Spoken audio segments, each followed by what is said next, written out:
என் பொருள் வாக செல சொல்லி தான் பிறர்வாய் நுண்பொருள் காண்பதறிவு. By articulating this Tirukkural, we are privileged to welcome you all to this 18th Louis Pasteur National Symposium on Alternative Medicine for Combating Infectious Diseases, AMCID 2025, organized by the Department of Microbiology. Before we begin, let us take a moment to center ourselves in the presence of Tamil Thai Valthu.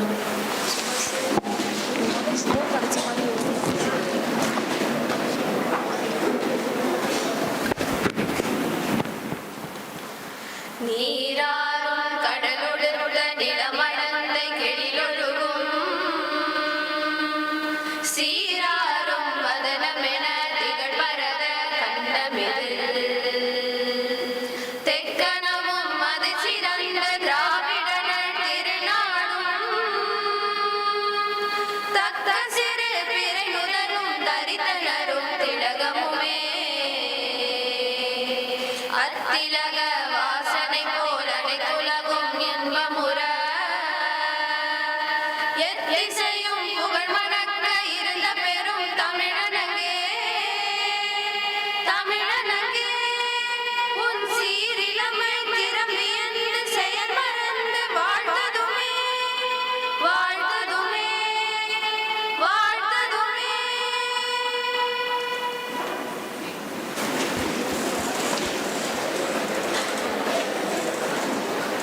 Let this lighting of Kuthuvalakku symbolize our inner light, reminding us to shine with truth and compassion. To make the beginning of this symposium, we now request our esteemed dignitaries to come forward and light the lamp.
Thank you, dignitaries.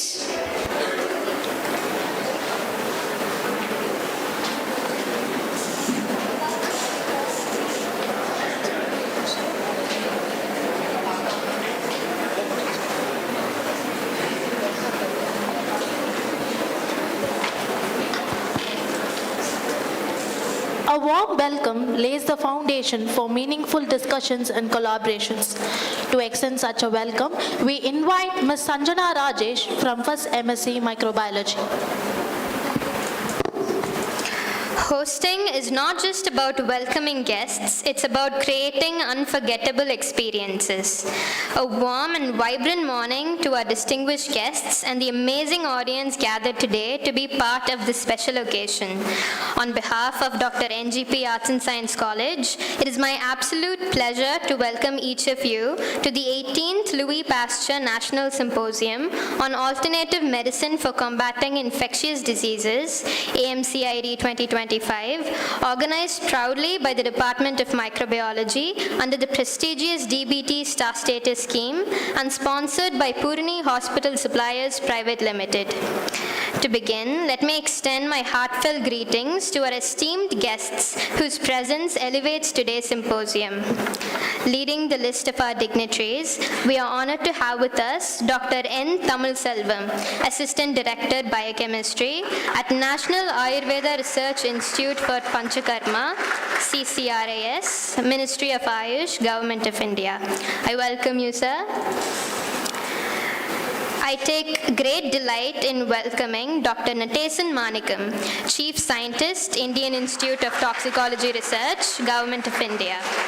Thank you for joining us, sir. Next, I am pleased to extend my heartfelt welcome to Dr. K. Ramamurthy, Director Academics, Dr.N.G.P Arts and Science College, whose unwavering dedication and enthusiasm greatly contribute to the success of our institution. I welcome you, sir.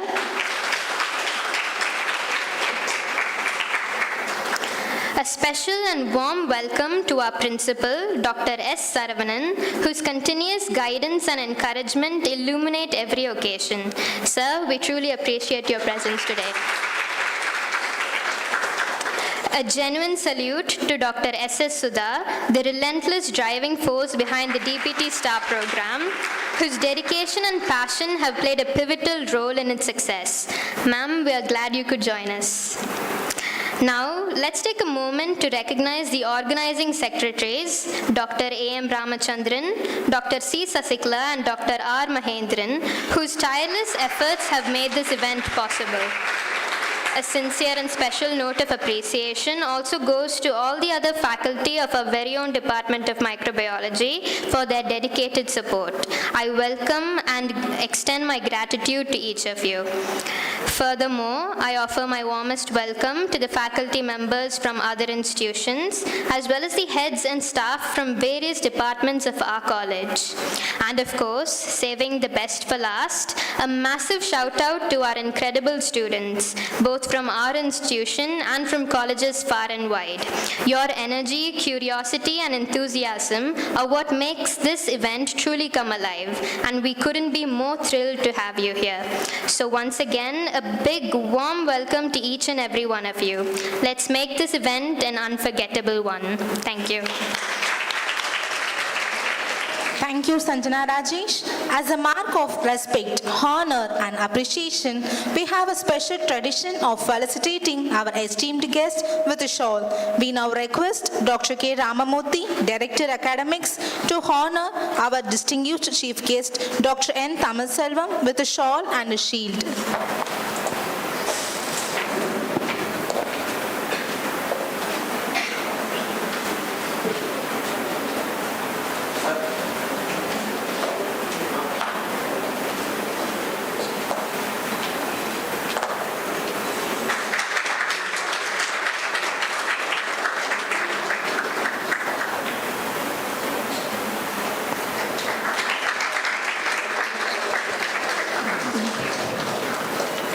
Thank you, sir. Followed by, I request Principal Dr. S. Saravanan to honor Dr. Natesan Manikam with a shawl and a shield.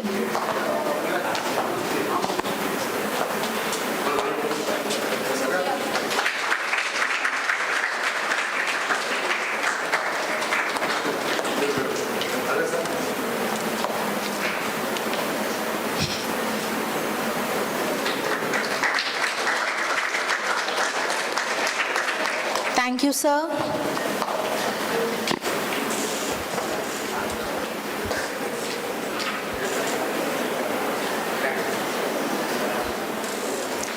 It is indeed a moment of pride and joy as we gathered here for the much awaited release of our souvenir. This souvenir is a reflection of our knowledge and hard work. We now request our principal, Dr. S. Saravanan, to release the souvenir. We also request our esteemed guests, Dr. N. Thamilselvan, Dr. Natesan Manikam, to receive it. Let this souvenir serve as a lasting reminder of the knowledge and insights shared during this symposium.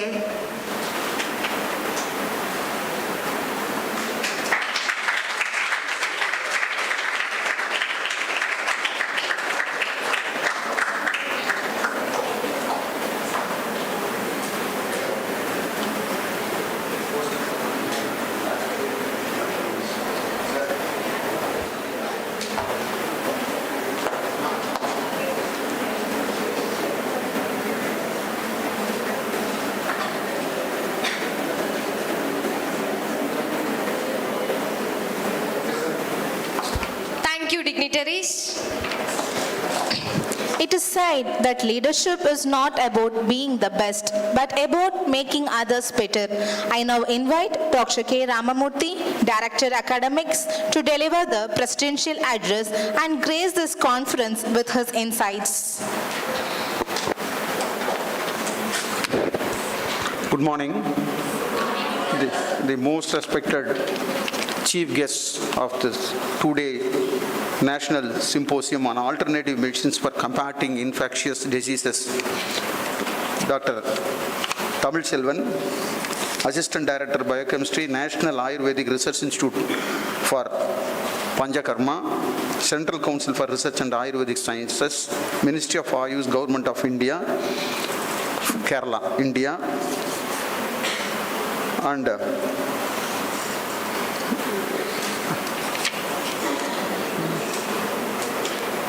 other professors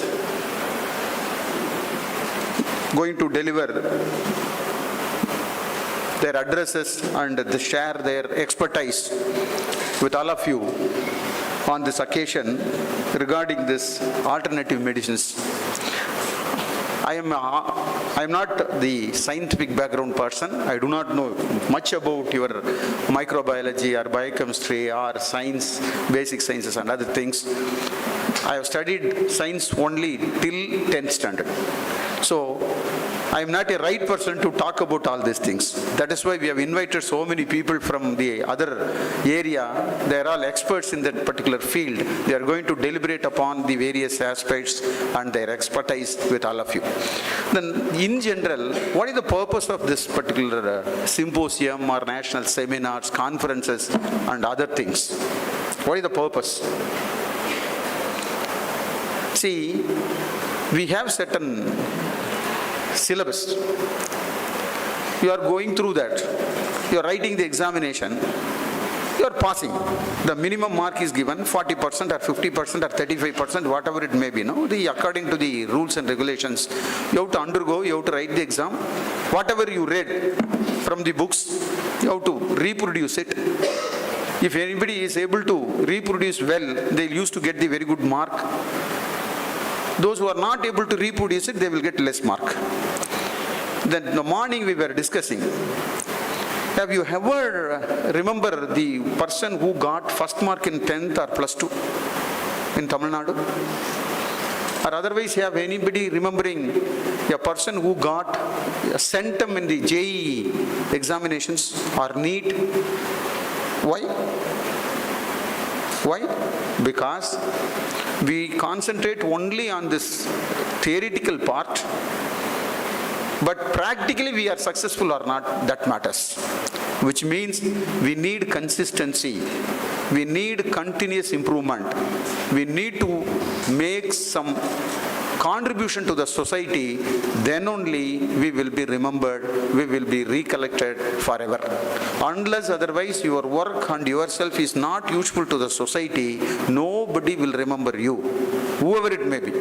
Why we are talking about Mahatma Gandhi till today? Still we are talking about many leaders. Why? Because they have contributed much for the society.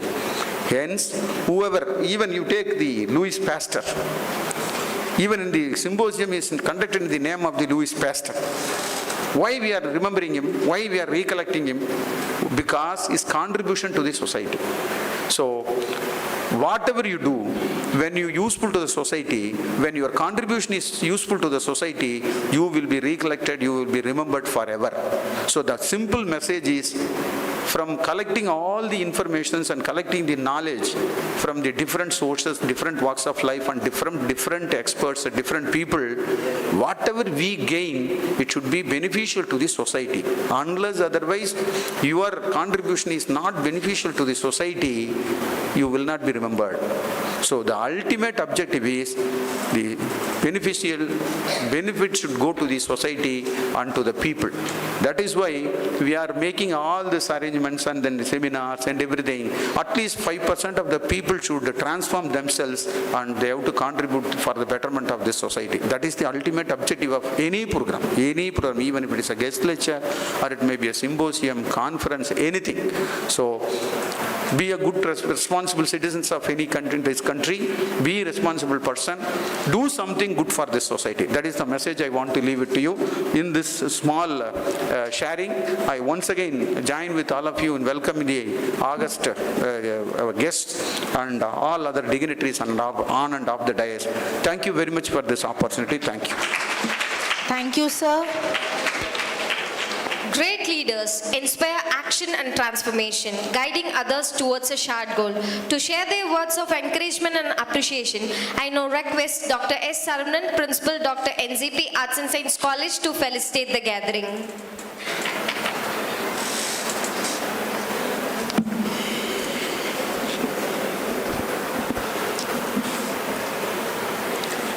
Respected Chief Guest of today's conference, Dr. N. Tamil Selvan, Assistant Director, National Ayurvedic Research Institute,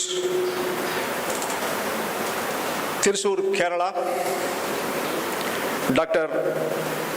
Natesh N. Chief Scientist, Indian Institute of Toxicology Research, Lucknow, respected Director, Dr. Ramamurthy,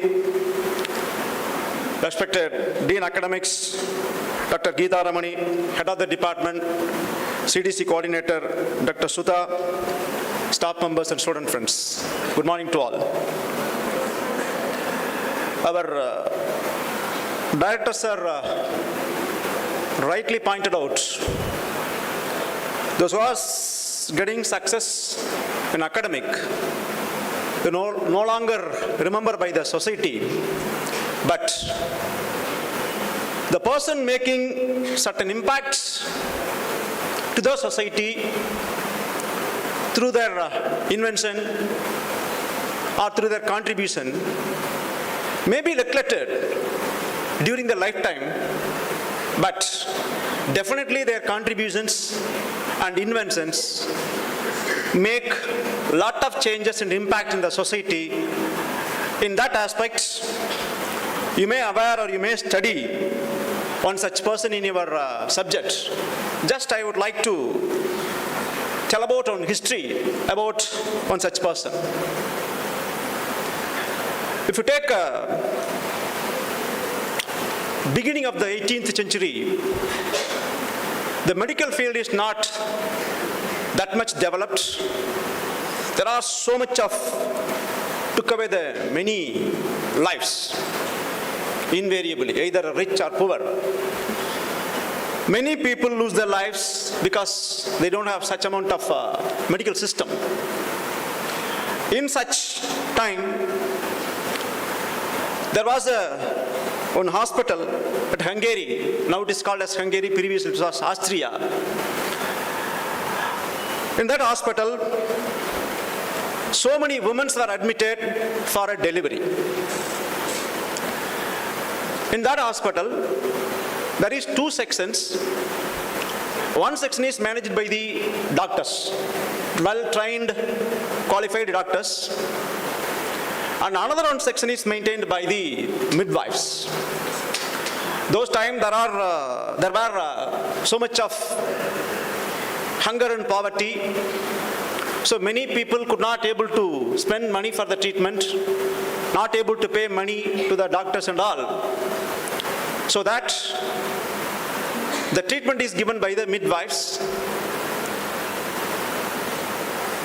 If I ask a question, in which hospital the death rate is less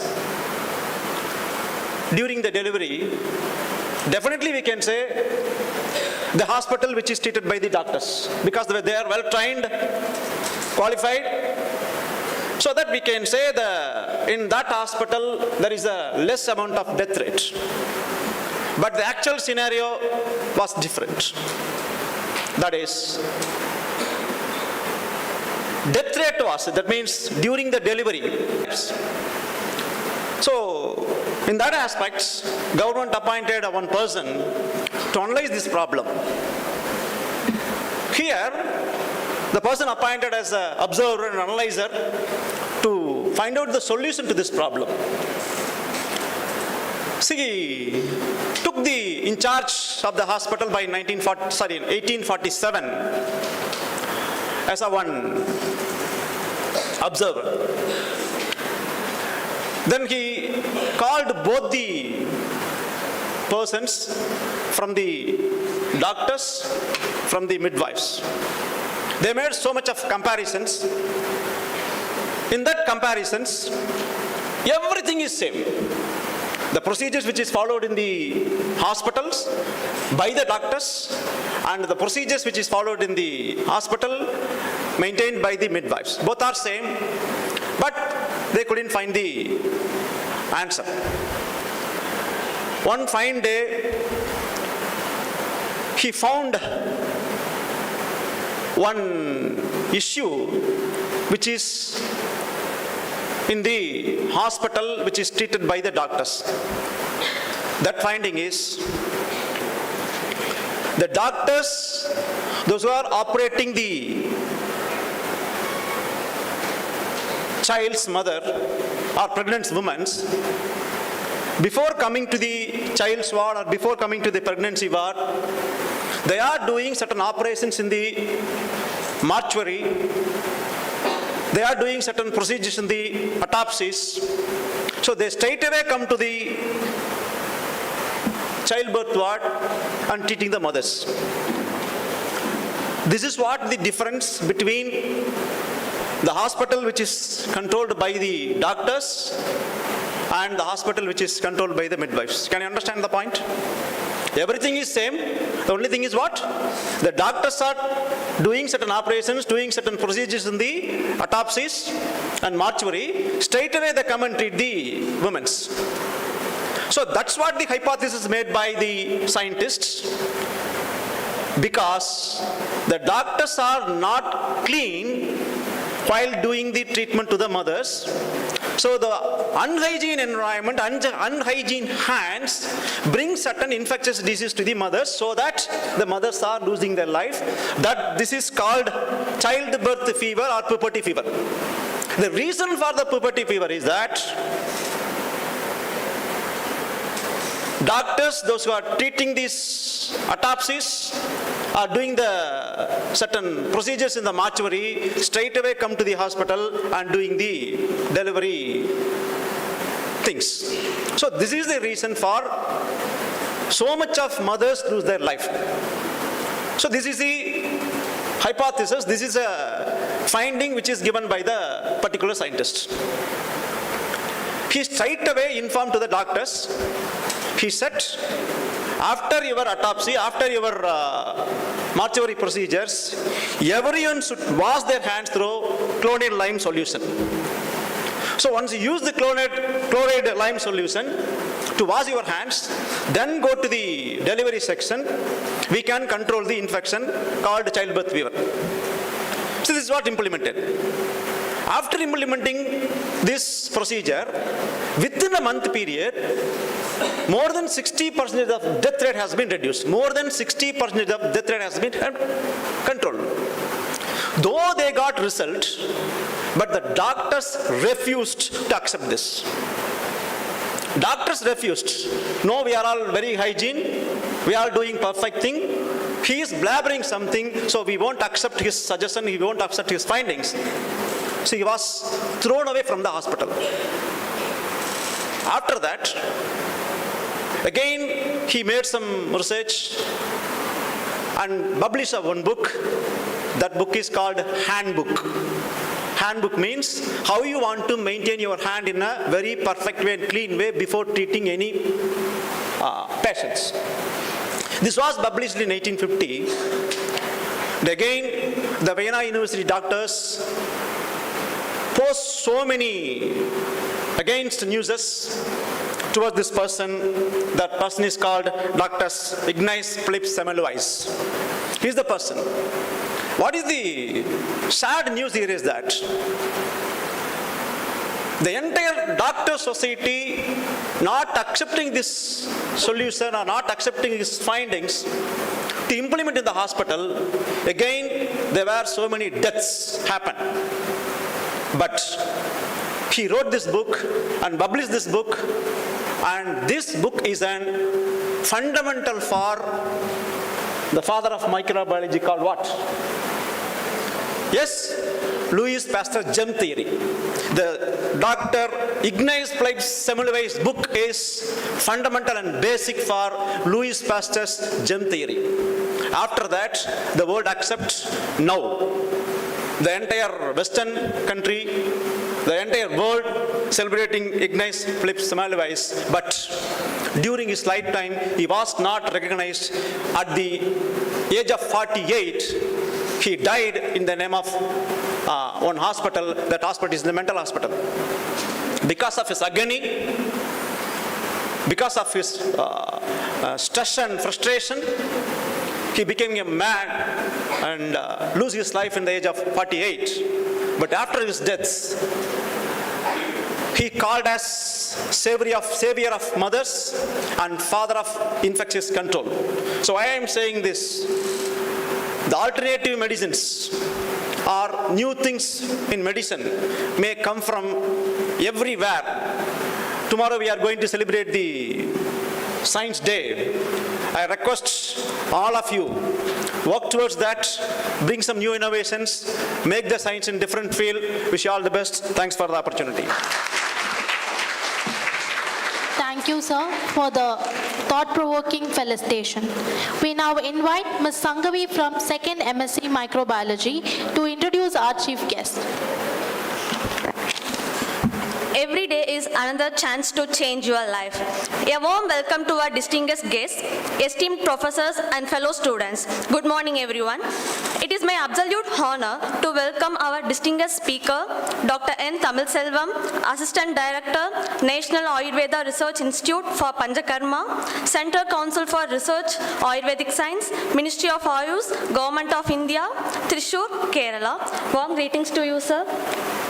Dr. N. Thamilselvam has nearly 25 years of experience in teaching and research across various research organizations. He has received numerous awards and appreciations for his contribution in the field of life science. He is also interested in the area of public administration and has PG degree in public administration from University of Madras, Chennai. His key areas of research include cancer biology, mode of action of Ayurvedic drugs, biopotency, and toxicology research. He also worked as principal investigator, co-investigator, and coordinator of several preclinical and clinical research projects. He has contributed in 37 clinical projects, 27 preclinical projects, and 5 central government outreach projects. He published nearly 95 research articles in national and international journals. He has published a book and contributed 9 book chapters. He has presented papers in 25 national and international conferences and participated in 45 training programs and guided more than 20 students for their PG and M.Phil projects. He is a life member of various professional bodies including Indian Science Congress and Indian Association of Biomedical Scientists. He has contributed as editor and a reviewer in various reputed journals and currently as associate editor CCRAS. He has contributed as nominee of CCSEA, Government of India, for the IAAC meetings conducted in various organizations. It is a pleasure to have you, sir. Thank you, Sangavi. Every gathering begins with words that inspire and set the tone for what lies ahead. To mark the inauguration of the symposium, it's my honor to invite Dr. N. Thamilselvam to deliver the inaugural address. அனைவருக்கும் வணக்கம்.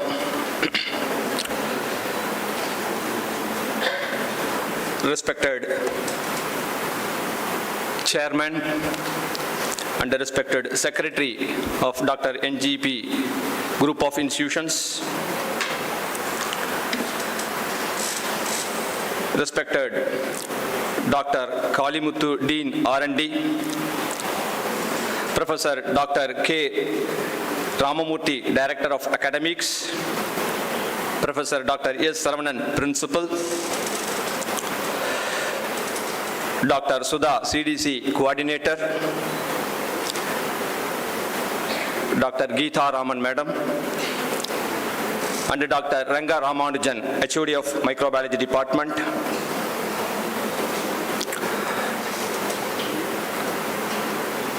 and another chief guest, Dr. Nadesan Manikam, respected faculty members, teaching and non-teaching staffs, my dear young friends, ladies and gentlemen, very good morning to one and all once again. I am very much privileged to be part of this, the great event organized by this Dr.N.G.P College. Let me start with one small Tirukural. It talks, Tottanai Thurum Manadkeni, Mandarku Katranai Thurum Arivu. Tottanai Thurum Manadkeni, Mandarku Katranai Thurum Arivu. Keep digging wells and well increases flow of water. Likewise, keep on learning enhances our wisdom. Keep on learning enhances our wisdom. Wisdom talks beyond the knowledge. I am grateful to Dr. Ranga Ramanujan sir, who took special effort for my presence over here. Friends, here my presence, how I can justify means,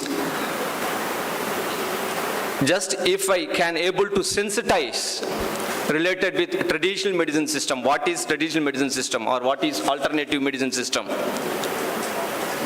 then my purpose of being here is served. That's what I can say. I am not going to talk much elaborately regarding what Ayurveda says, what traditional medicine system says, but what it says overall, where we are standing. That is the thing I wanted to share with you, my dear friends. We know that traditional medicine system means, the WHO has defined, it is a sum of knowledge, skills, practices based on your experience, traditionally followed. It may be indigenous to the one country. It should focus on disease diagnosis, treatment, prevention, everything. Then it is called as a traditional medicine system. In India, we have Ayush system. Clear? Just for sharing the information I am telling. We think that in India only we have the traditional medicine system, or certain part of countries have. No. All over the world, everywhere, people are still relying their traditional medicine system. Nearly WHO says that, World Health Organization says that 70 to 80% of the population still relying the traditional medicine system for their primary health care needs. Primary health care needs, PHC, means if you are affected by any common infectious diseases, common cold, fever, diarrheal problem, never jump into the modern medicine. Just everyone, people are still relying their some local made knowledge. It may be in their kitchen or it may be in their garden. or something. So it is says that nearly every developed countries, they are still using 40 to 60% of their health care is provided by their traditional medicine system. There are different medicine systems are there, traditional medicine system. In China, Chinese medicine system, TCM, traditional Chinese medicine system is there. African medicine system is there. Korean medicine system is there. Acupuncture, we know. Chiropractic medicine is there. Like this, there are a lot of traditional medicine system there. People are still using it for every aspect, especially for the non-communicable diseases, communicable diseases. Both they are using. In India, also we have Ayush system. Ayush means Ayurveda, Yoga, Unani, Siddha and Homeopathy. Ayush. In this one, Ayurveda, Yoga, Siddha, traditional medicine system. Yoga and naturopathy, homeopathy, Unani, these are all out of India, outside of India, but we embraced it, it became part of our Indian system of medicine. There, homeopathy is German origin, Unani, Arab origin. Then also we are promoting it, we are providing. There that word alternative medicine comes. So traditional medicine and alternative medicine are called as complementary medicine. Okay, so this TCM is widely accepted, widely practiced, especially for the disease-free life. That's what. And healthy life, active life. Only the traditional medicine system can contribute very significantly. Friends, the modern medicine did a very enormous support for our lives. The modern medicine system is nearly 300 years old. It is providing us great support for our health, especially acute diseases, emergency situations, surgery, wonderful surgeries you can do any part of the body. Everything modern medicine gives supports.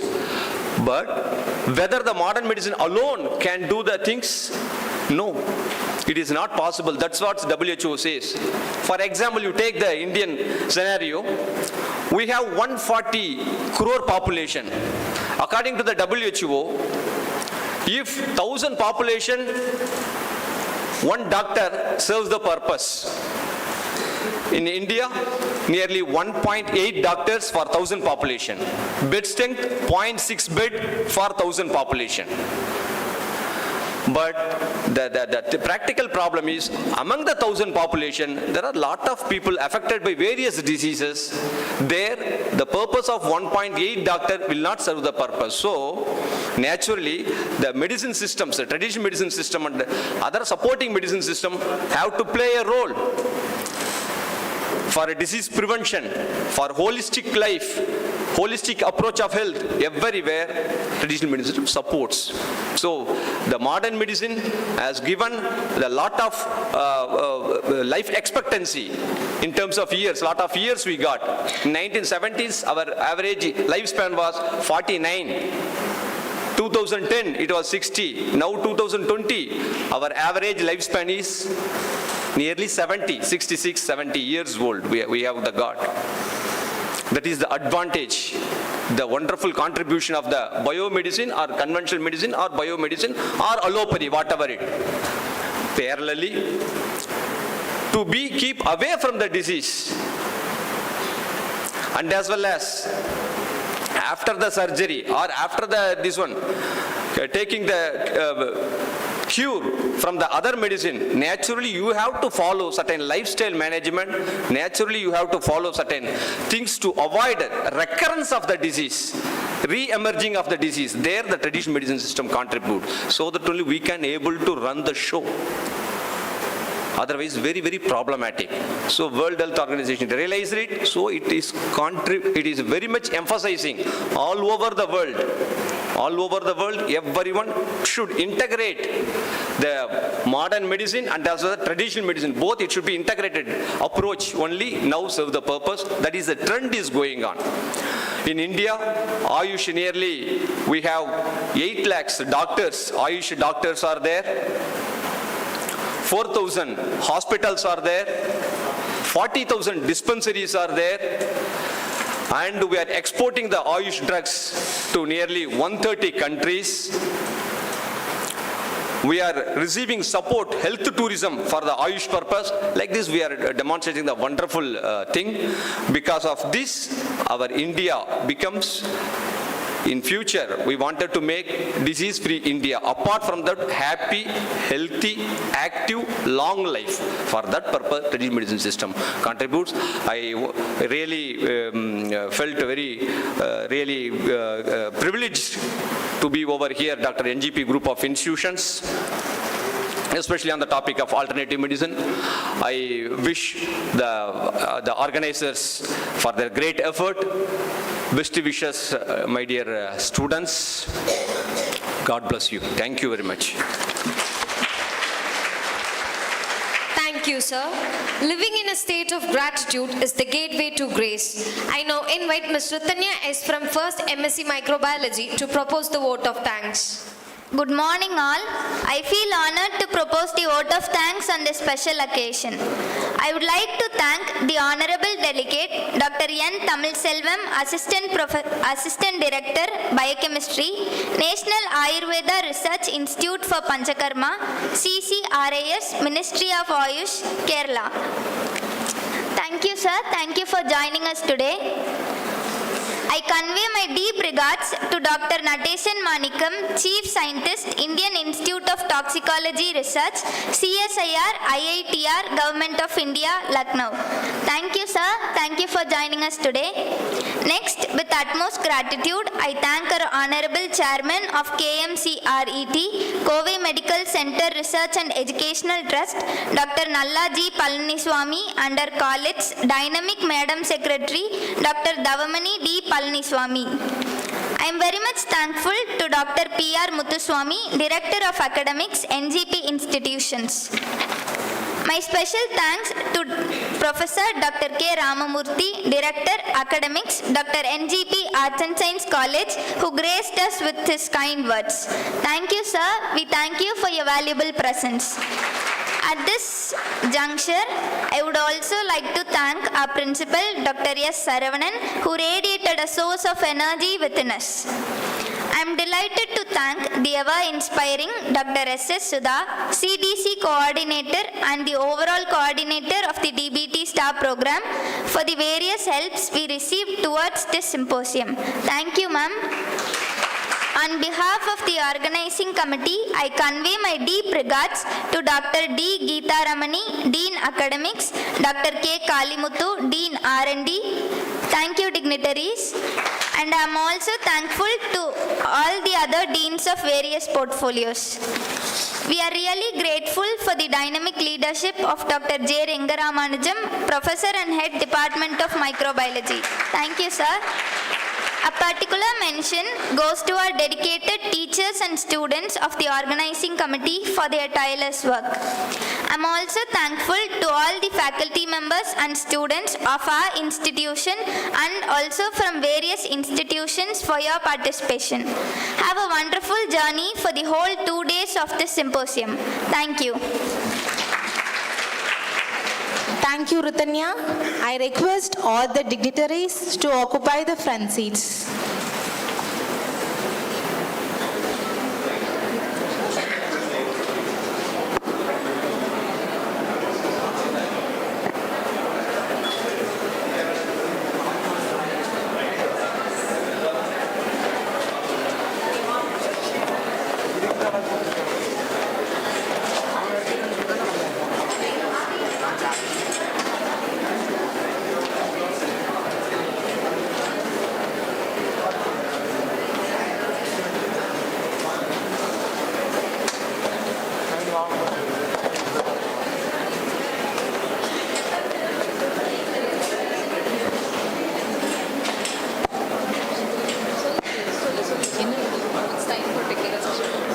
Now it's time for technical session 1. We welcome all the dignitaries, guest speakers and participants for session 1.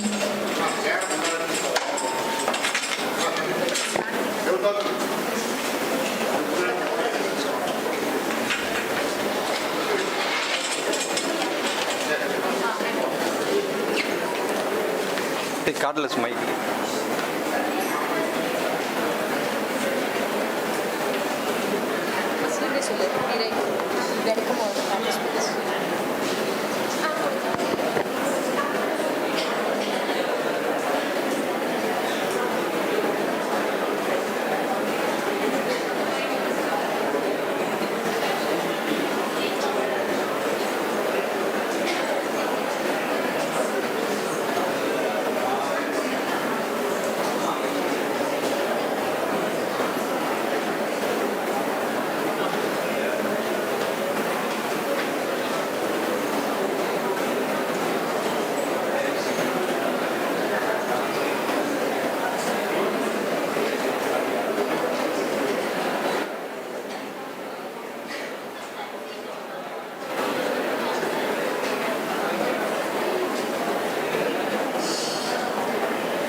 We welcome all the dignitaries, guest speakers and participants for session 1.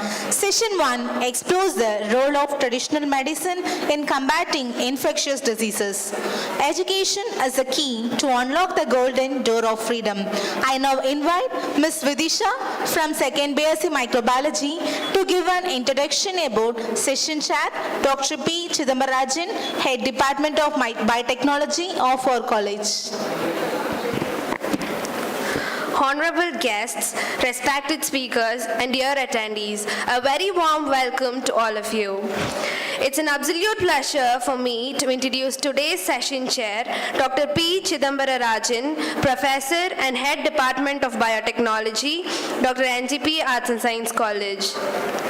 Dr. P. Chidambarajan has completed his undergraduation in biochemistry in Muthayammal College of Arts and Science, Rasipuram, and has done his master's in gene technology in JJ College of Arts and Science, Pudukkottai, and information technology in PIDE, Periyar University, Salem. He has also completed his M.Phil in biotechnology in Bharathidasan University, Tiruchirappalli, and has done his Ph.D. in biotechnology in Dr.N.G.P. Arts and Science College, Coimbatore. He has published 17 research publications and 1 patent titled In Silico-Based Analysis of Possible Side Effects of Biomolecules Used for Treating Blood Clots. He has been awarded University 3rd rank holder in MSc in Gene Technology and received the Best Department Award among Faculty of Biosciences and received the Best Professor for Research Contribution and also received an award for Research Fellow. His presence here today is an inspiration to all of us, and with pleasure, I now welcome Dr. P. Chidambarajan to introduce the guest speaker for the session. Thank you. Thank you, Vidisha. It's a very good morning. So I didn't expect that இவ்வளோ பெரிய introduction தருவாங்க அப்படின்ட்டு. Okay, thank you. Thanks for the introduction. And today is my duty to introduce our chief guest, Dr. Tamil Selvam from Kerala. அதுக்கு எனக்கு வேலை வைக்கல, அவங்களே எல்லாம் ஃபஸ்ட்டு இனாகரேஷன்லேயே சொல்லிட்டாங்க. So I just finished with a simple thing. Just I welcome him and hand over the session to take for the speak. Thank you. Welcome, sir.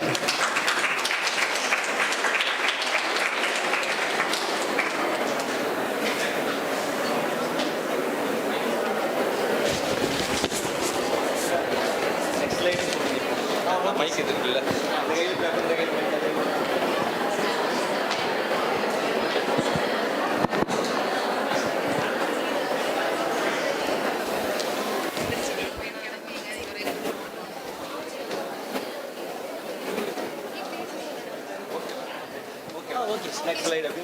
Nice.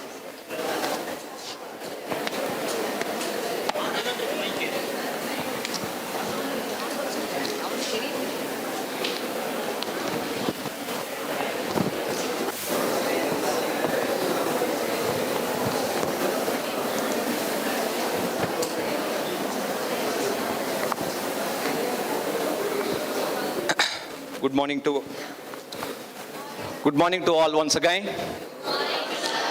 Oh, thank you. Sir நான் எவ்வளோ sir time ஒரு ½ an hour madam எனக்கு time ஆகிடுச்சுன்னு சொல்லிவிடுங்க madam போதும்னு சொல்லி அப்படியே நிறுத்திடலாம் time okay please give me a signal there is no problem எப்போன்னு சொன்னீங்கன்னா டைம் ஆகிடுச்சு டக்குன்னு சொல்லுங்கள் நிறுத்திடலாம் ஒரு பிரச்சனை இல்லை friends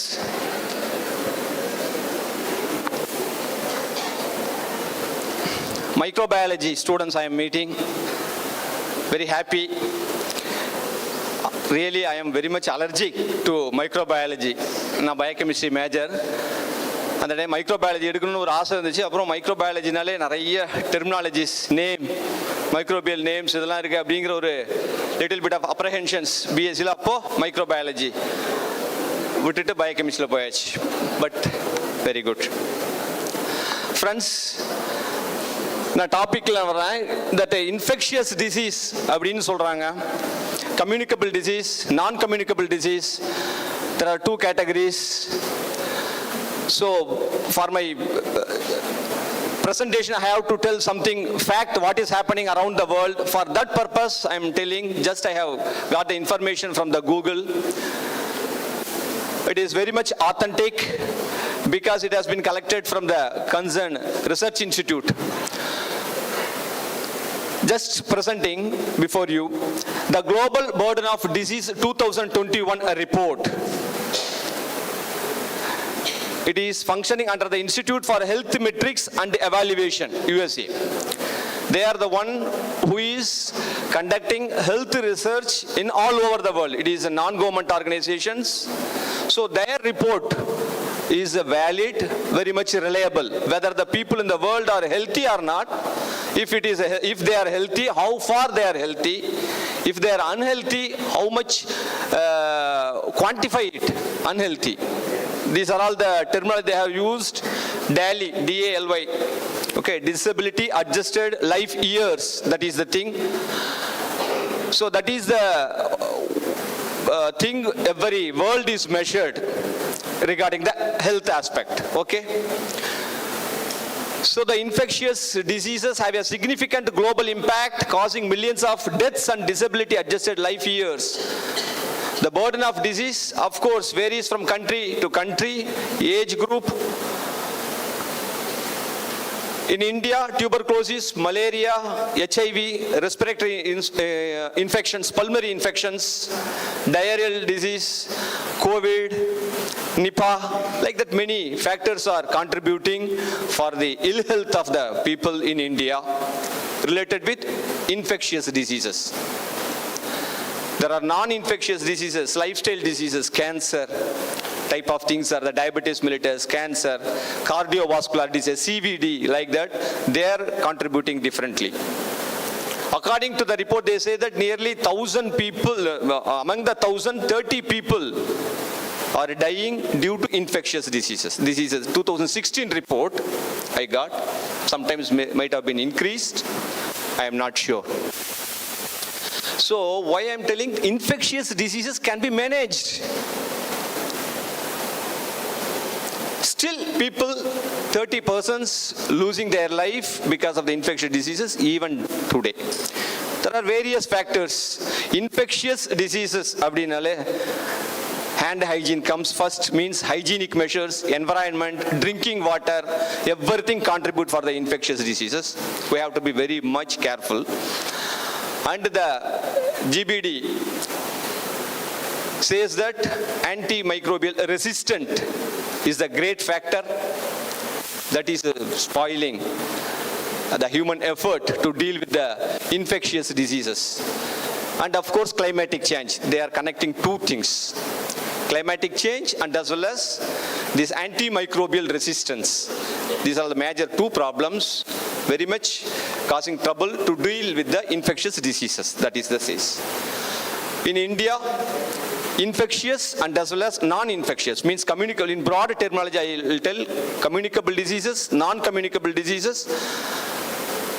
and other aspects. People are losing their life apart from the disease. For example, malnutrition, accidents, like that also losing. So all these three, communicable, non-communicable, and other aspects, three domains scientifically documenting the health status of the India. It is taken care of by the Indian Council of Medical Research, ICMR, and PHFI, Public Health Foundation of India. Public Health Foundation of India. This is the thing report, says that. And the WHO, whenever I say ICMR, PHFI, it is connected with India. Whenever WHO, it is a global statistics. When the person's income, 10% of his income is spent for his health, means up to 10%, okay.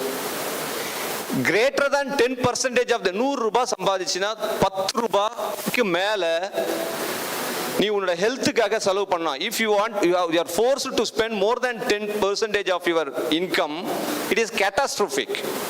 அது ஒன்றும் growth ஆகாது, அந்த ஃபேமிலியும் சரி, நாடும் சரி, வீடும் சரி. அதுதான் WHO says. அப்போ then somehow whatever medicine systems we have, everything come together, has to have, every medicine systems have to come together to deal with the things, to keep away the family members of all the countries from catastrophic. That is the concept. Now, that infectious diseases, this is the background why it is very important. People are dying due to infectious. COVID is the best example now, recently happened. In other part of the states in India, Nipah virus also very much troubling. And there are always problems are there. We are combating. Modern medicine, allopathy medicine or biomedicine, it is giving the wonderful service. Lot of antibiotics, lot of treatment protocols, methods have been day by day they are releasing. We are following everything we are getting. What is the traditional medicine system? Because the conference focus is alternative medicine, infectious diseases. Appo alternative medicine I am coming to the course. So alternative medicine, what it does அப்படின்னு சொல்லி Ayurveda or Siddha or homoeopathy இந்த medicines how they are helping to deal with the infectious diseases அப்படின்னு சொன்னா, if I say, then you may feel like all the medicine, they also have system, some drugs, medicines. My intention is not that. I am not the Ayurveda doctor also. I am the biochemistry man. I am the researcher. Focusing, I just want to sensitize, just give the overview. Really, what is Ayush? What is traditional medicine system all over the world? How they are doing, what they are doing, where they are standing. If you can able to get that information, then you decide whether alternative medicine needed or not needed, or if needed, when it is needed, when we have to use, what time we have to use another medicine system. You can decide. So just you this one, be very relaxed. It is, I am not going to talk much this one, genetic modification or epigenetics or something, or cloning of something microbe, nothing. It is going to sensitize traditional medicine system, how they are, where they are now in Indian context. Okay, please. See, traditional medicine system, I told WHO says that sum of knowledge, practice, skills, இதெல்லாம் இருந்துச்சுன்னா generation by generation in the aspect of disease diagnosis, prevention, treatment, traditional medicine system.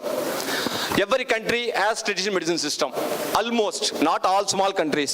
Big countries have the traditional medicine system, their own traditional medicine system they are following. I will say TM, okay, because my tongue will slip. Traditional medicine, TM, traditional medicine system. Certain countries, they do not have, but other countries' medicine system they are using as an alternative. Okay, that is called alternative medicine system. Some countries, they are using some countries' traditional medicine system, they are integrating with the modern medicine, they are using, that is called complementary medicine system. These are all the words are used. So, traditional and complementary medicine, T and CM, we can say. Otherwise, traditional medicine system and alternative medicine system. That word also it is apt. For example, in India, traditional medicine system, Ayush, I am telling now. Okay, I am coming to my firstly. Ayurveda, Yoga, Naturopathy, Unani, Siddha, Homeopathy and Swavarikpa recently added. 2011 we added another medicine system. Please be aware. Ayurveda, Indian origin. Siddha, Indian origin, Yoga, Indian origin, Naturopathy, European origin, Unani, Arabic origin, Homeopathy, Greek origin, Swavarikpa or AMCID medicine. It is a Himalayan Buddhist medicine. Now it is followed in this one. Okay, right. So this Ayush, as they have their own timeline, they have their own functional areas, global network, everything it is there. Just I will brief it. Research and development, public health, education, policy. Next slide. Next slide. So traditional medicine system always, traditional medicine system, TM, T and M, T and CM, whatever it is, main thing is plant and plant-based medicines. Clear? Herbs. Herbal medicine, so herbs, plant and plant products, 70 to 80% ingredients of plants. Animal origin also there, butter, ghee, oil, fat, something we are using, some ingredients we are, so animal products are also there in this one, right?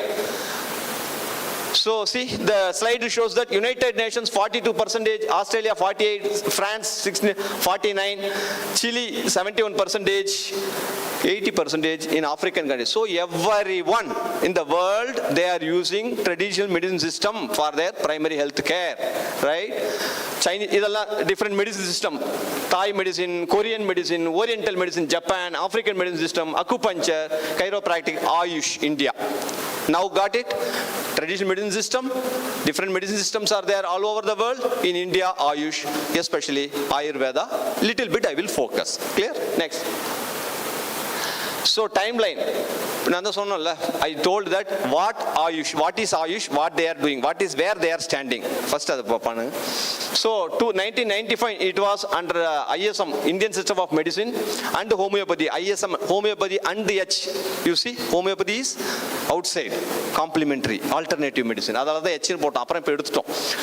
1995, it was under the Ministry of Health, later renamed as Department of Ayush. 2011, Swavarikpa was added in that Ayush. 2014, it became separate ministry, Ministry of Health, India Health Botheration, Ministry of Health. Adhe parallelly Ministry of Ayush also separated. Clear? So health of India is depending on two ministers, central minister. One is Health Minister, another one is Ayush Minister. Next slide. So, holistic approach, Ministry of Ayush, always any medicine system means if it, those days, traditional medicine system, those days it was only regional, ethnic background. Now, no, beyond the ethnic background, different ethnic it has to work. So, globalization, research is continuously needed, academics needed, education institutions are needed, trade, business is needed to export and to import whatever medicine. So, every aspect, Ayush covering. Next slide. So, as on date, Ayush, nearly 8 lakh. This is 3 years, 2 years old data. 8 lakh registered practitioners are there. UG college, nearly 886, PG 251, nearly 60,000 graduates from Ayush doctors. Every year, 60,000 doctors are coming. PG doctors, nearly 8,000. Next slide. See, this is the thing, academic chair level. In foreign universities also, Ayush has chair. Okay, so every world they accept, every part of the world, main developed countries, they accept Ayush system, India Ayush system as their complementary medicine system. They will follow the modern medicine plus Ayush medicine, like that. So, it is happening. Nearly 39 in 35 Ayush information cells are there. Next. Whenever I talk about the traditional medicine, it is now Pakka research and development is there. R&D cell is there. They are developing all the guidelines. Modern drugs, modern medicine, you must have heard that pharmacopoeia of India, right? Any medicine if you buy, whether it is antibiotic or paracetamol, okay? Anything if you buy acetaminophen, whatever you buy, it will have what is the ingredient, what percentage, QC, something it should adhere certain guidelines, preparation, releasing, shelf life, everything. It is a pharmacopoeia. The violate panna and the medicine, the company will be closed. So that is a stringent guidelines. Same way, our Ayush medicine system also has the pharmacopoeial guidelines, Ayush guidelines, Ayurveda Pharmacopoeia of India, API, Ayurvedic Formulary of India, AFI, guidelines are there, we are following. Drug development, safety, toxicity, clinical evaluation, everything takes place. Next slide.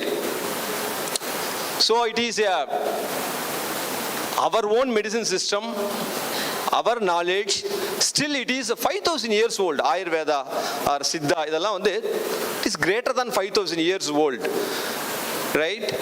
So whenever we wanted to do something advanced, now present day context, ICMR institutes means modern doctors, they are doing wonderful things. We wanted to collaborate the methodology, things, everything. Madam, 5 minutes, 10 minutes. Appo speed adra. Next. So next. So tribal health, scheduled caste sub-plan, எல்லாம் cover பண்றோம். Means we are going, Ayush themes going to the, madam, grace 5. Okay. Next. COVID we have done. Next. Traditional medicine system contributed for COVID also. Ayush 64 tablet, Ayush Raksha kit, Anu Taila, there is a protocol. Okay, so traditional medicine system also doing everything. Next. Lot of studies, lot of publications, COVID alone. Next slide. So multi-centric research initiatives with various institutions, various ICMR institutions, we have the collaboration, Ayush, Ayurveda Taniyal, Ayurveda Yoga Unani, no, they are collaborating with the great institutions all over India. Next. Anything if you wanted to get the information, go to the Ayush research portal. Okay, you will get all the informations, what I tell, what I am telling, what I am not telling, everything is there. Nearly 8,000 studies are there. Everything free of cost. Next. Technology also Ayush using mobile, Y-Break, okay, e-Charaka, every app, mobile app is there. All the Ayush hospital has the AHMIS software.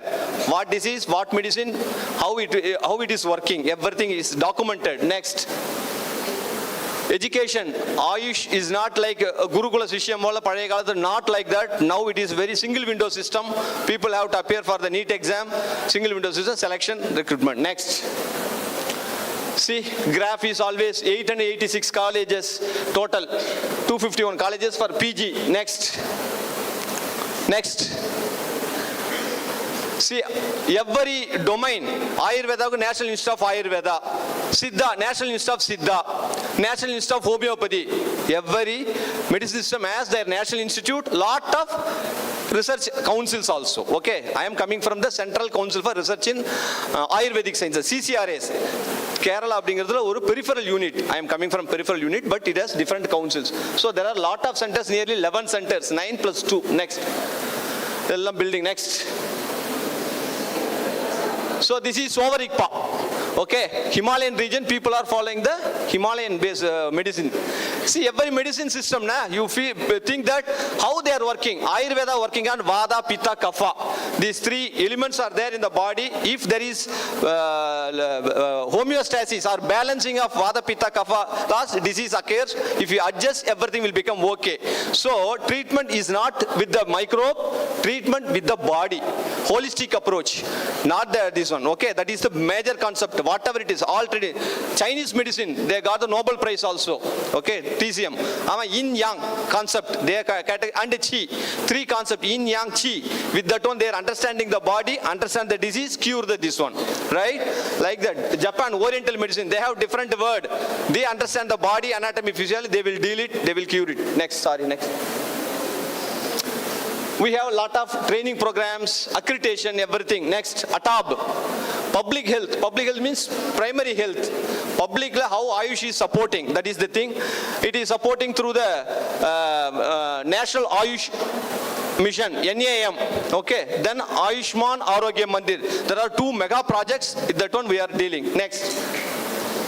These are all the problems. Means NAM, National Ayush Mission, and as well as Ayush Arogya Mandir helps integrative approach. Patient can go to the any public government hospitals, district level hospital or primary health care. They can decide their treatment, whether Ayurveda needed or modern medicine needed or homeopathy needed. So such a way, that is the steps taken by the government of India. People's choice for according to your skin disease, better go with the traditional medicine system.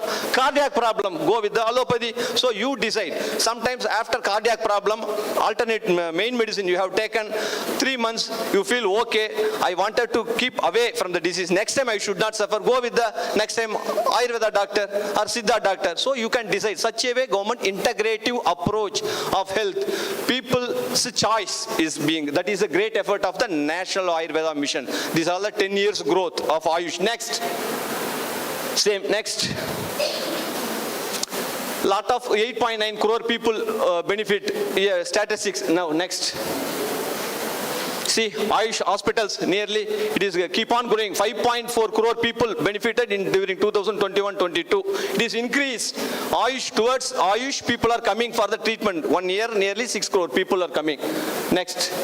Insurance coverage. Modern medicine insurance coverage is there. So modern hospital people are joining. Ayurveda also you can get. Homeopathy also get. Such a government has taken the step for the insurance purpose for the Ayurvedic treatment also. Ayush treatment. This is great effort.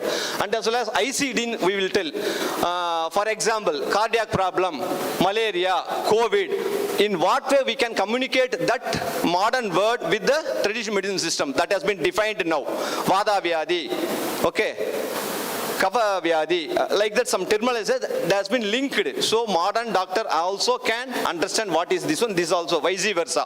So insurance claim, there is no problem. That's what says. Next. Globalization, we have the collaboration with the WHO, guidelines are released, and it is a great thing is, during 2022, Global Traditional Medicine Center was inaugurated by the Prime Minister in presence of the WHO Director General in Gujarat. Means all over the world who are all working in the traditional medicine system, they have to come to the Gujarat for their sharing their knowledge or something to get the. So GTMC Center, International Traditional Medicine Center, has been put in Gujarat by our government of India. Next. Next. Next. So these are all the benchmark practices, WHO. Okay, we have very standard guidelines. Next. Next. GTMC Center. Next. We conduct a recently meeting also. Next. Sir, 2 minutes, I will come. Yoga nowadays awareness is there beyond religion, beyond community. Yoga is for you, for healthy life. Now at least 140 கோடியில 24 கோடி பேர் யோகா செஞ்சதா document இருக்குது.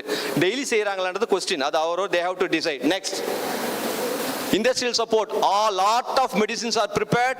It is undergoing all the checkings, QC parameters. Then only we are exporting to countries. So that industrial support is also there. Next. Nearly 53,000 MSME industries, Ayush sector. Okay, next. It is day by day increasing. So European NAFTA region people, they are using our Ayush medicine. Next. Ayurveda, you can start startup also. It is supporting, government is funding the things. Next. Ayush Export Council, if you formulated something good drug, Trivadu Churna, Triphala Churna, Chandraprabha Gudiga, Sudarsana Gudiga, something if you make wonderful medicine, if you prepare, you can export also. Export Quality Council is helping you. Next. Ayush visa, the foreigners can come freely for the Ayush treatment. Okay, there is a visa is very much easy process has been given. Ayush visa, if you apply, not you, if any foreigners, if they wanted to take Ayurveda treatment along with the passport, Ayush treatment, immediately visa will be granted. Next. Next. Always traditional medicine system has the one apprehension, quality control of the drugs material. For that we have separate R&D institute. Okay, next. Next. Pharmacovigilance, all the medicine system, earlier they will say Ayurveda, no side effect. No, everywhere, if there is an effect, there will be a side effect also. We also documenting scientifically adverse drug reaction, pharmacovigilance. Suppose the medicine Trigadu is working very well for the youthness. At the same time, if I give the Trigadu to the pregnant woman, lactating mother, or 85 years geriatric cases, sometimes it may have the problem. So adverse drug reaction, we are documenting it. Next. We have the formulations, books, guidelines, pharmacopoeia guidelines are there. Next. One drug, one herb, one standard. International level, we are trying. One herb, if you take one tulsi, it has to give certain parameters that should be accepted all over India. Means such a way we do research in different parts for standardization of plants. Next. Lot of schemes are there. Next. Medicinal plant garden you can culture. Next. Next.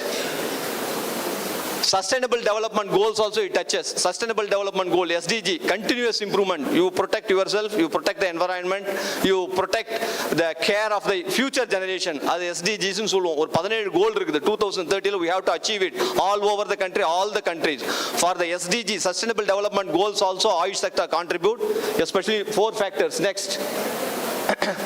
Next. No poverty, zero hunger, good health and well-being. Next. Next. Next. Next. Next. See, Ayurveda system, just I will complete infection because I told whatever this one, Ayush, how it is there. International level, it is accepted. One glimpse, Ayurveda, how it deals. Ayurveda always see, any telemedicine deals with the macrocosm, microcosm. Means the Pancha Mahabodham. Okay, காற்று நீர் நெருப்பு ஆகாயம் இதெல்லாம் அதே தான் பாடியில இருக்குது அப்படின்னு சொல்றான். அது ஒரு concept. Tridosha, Vada, Pitta, Kapha inside is there. That homeostasis should be maintained. These 5 factors and these 3 factors contribute for the health. அப்படிங்கிறது. There is excretory protocols. 7 dadus are there. That should be maintained. Like that, some protocols are. If you maintain everything, you will be away from the disease. That's what it says. Next. Next. Next. 7 dadus. Next. Next.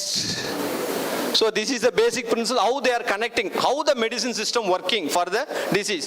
First, if you realize, for some disease, if you take the Ayurvedic medicine or any Ayush medicine, homeopathy medicine, you will realize it.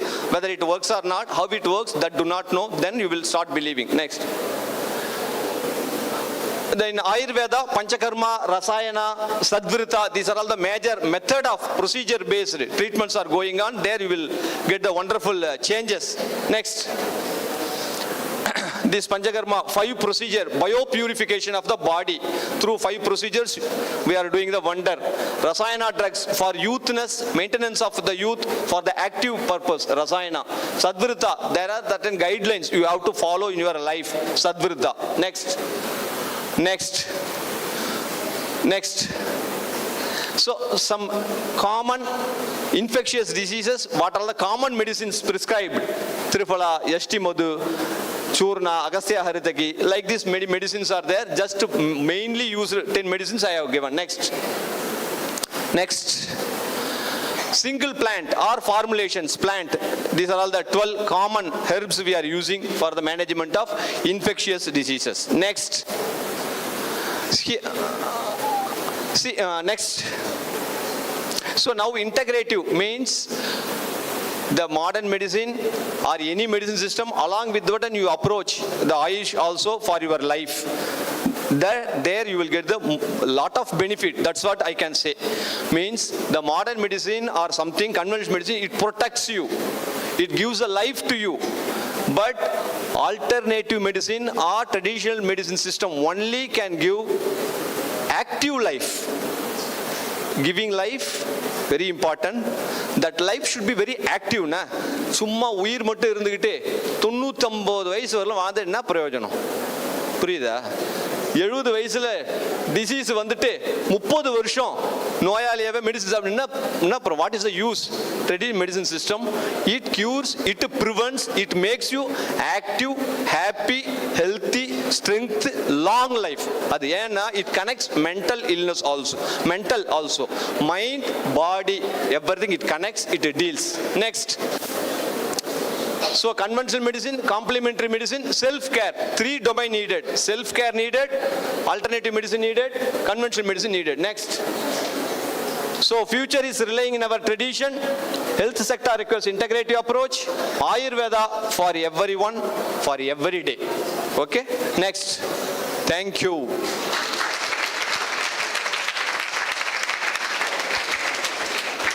Thank you, sir, for the enlightening session. Right. Any doubt means just ask me, just I will clarify. The students are requested to ask queries near the MOC desk. If students have any queries, students are asked to queries near the MOC desk.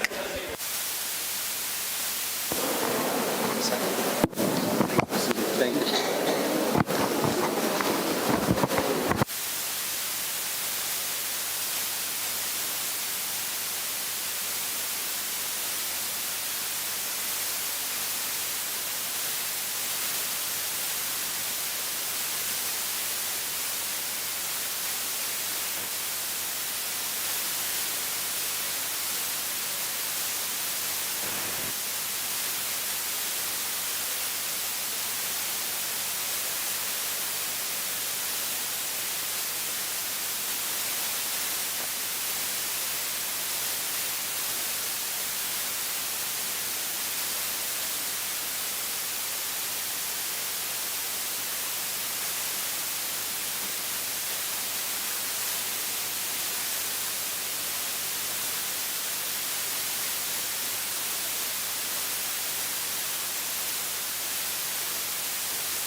Sir, first of all, thank you for the great presentation, sir.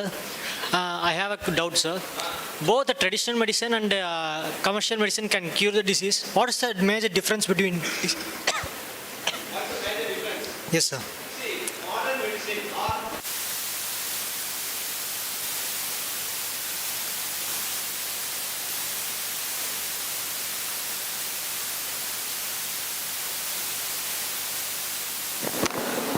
particular organ, particular tissue, very, very microscopic nature, modern medicine.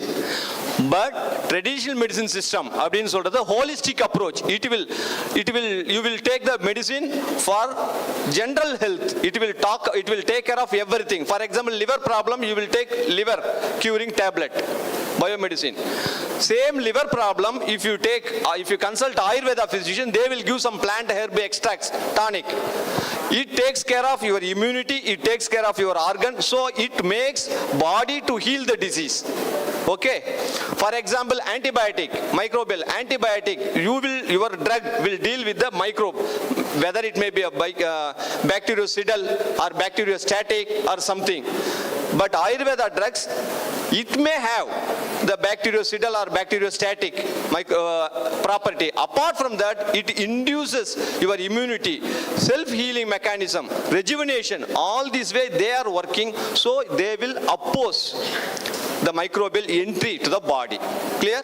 So modern medicine deals with the disease causing agent, but here alternative medicine, traditional medicine deals with the body. So I do not know scientists, everything is medium, not the bacteria, correct na? So medium changes. So microbe can able to change its genetic nature or gene nature to get resistance for the against the antibiotic. Then why don't the great organism our body can also change against the bacteria or against the microbe. So microbial resistance, microbe develops resistance for the antibiotic. So the entire body, why we should not? We can change our body through traditional medicine system against the bacteria, against the microbe. That is the concept. So this is the way traditional medicine system working. Biomedical is very pinpointed, microscopic. This is the entire body, it will take care. Thank you, sir. Thank you.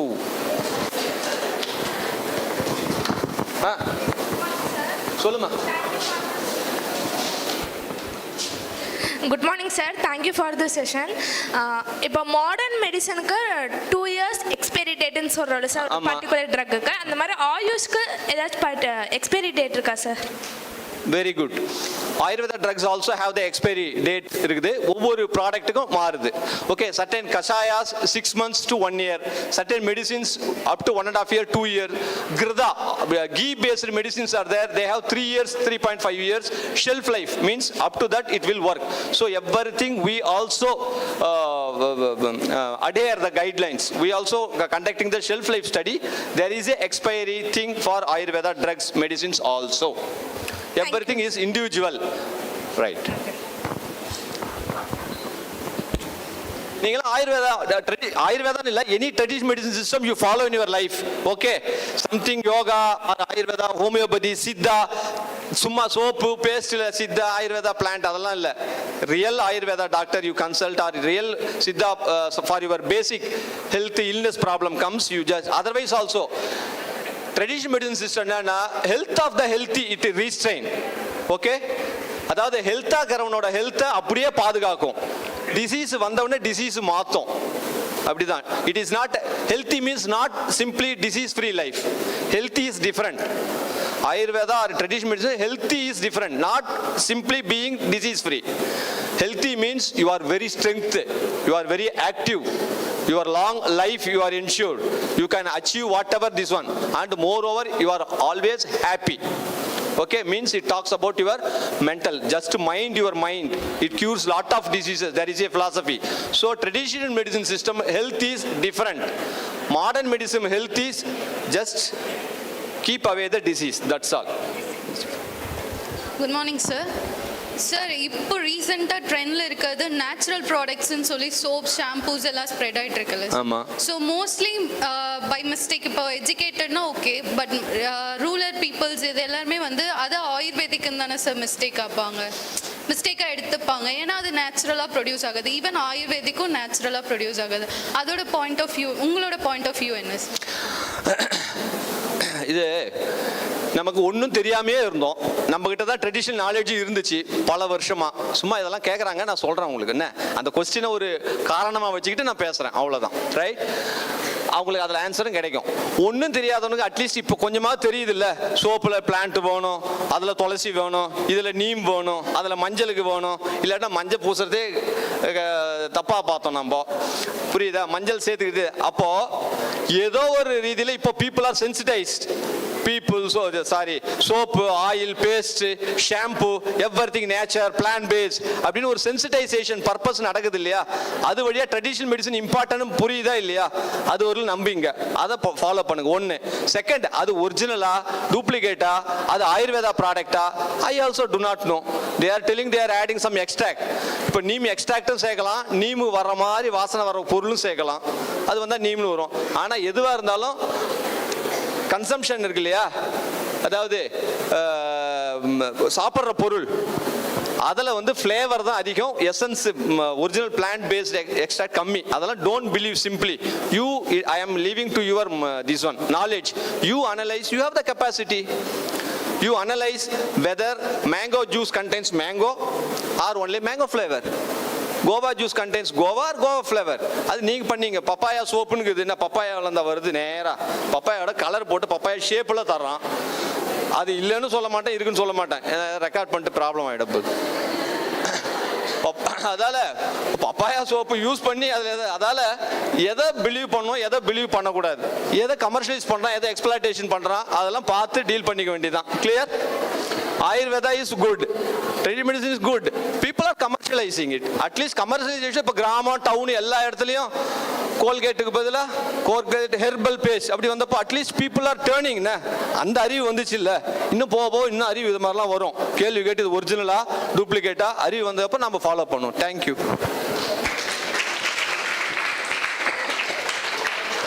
Thank you, sir. I now invite Dr. PG Diploma, Head Department of Biotechnology, to present a memento and file to the keynote speaker as a token of love.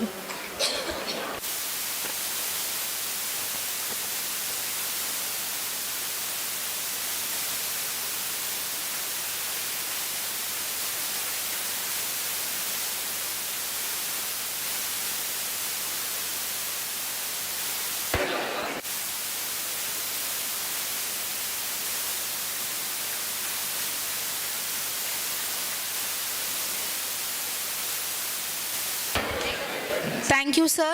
A simple thank you can go a long way, but a heartfelt thank you can change someone's day. I would like to invite Ms. Lega Shri, first BSc Microbiology, to deliver the vote of thanks.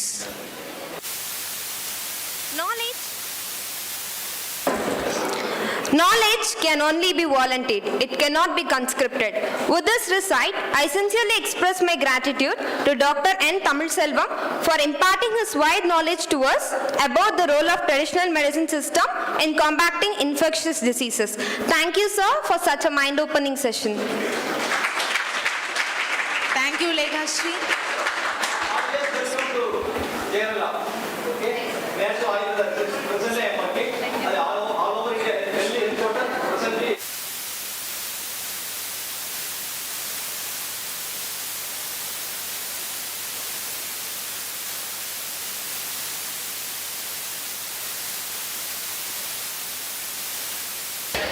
After an insightful session, now it's time to take a short break to refresh and recharge. Refreshments will be provided outside of the seminar hall too. Refreshments will be provided outside of the seminar hall too. After having the refreshment, please be here after 10 minutes. After having the refreshments, please be here at after 10 minutes.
வேண்டாம்ப்பா.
Silence.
Participants, kindly come inside the hall and please be seated.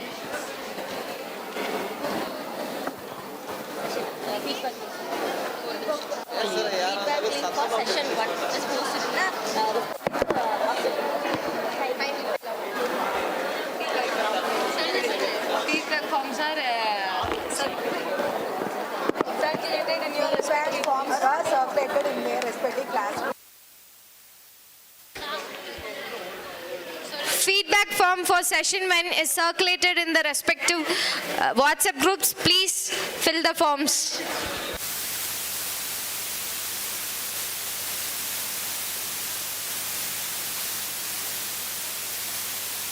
Participants, kind attention. Feedback forms are circulated in your respective WhatsApp group. Please kindly fill the form.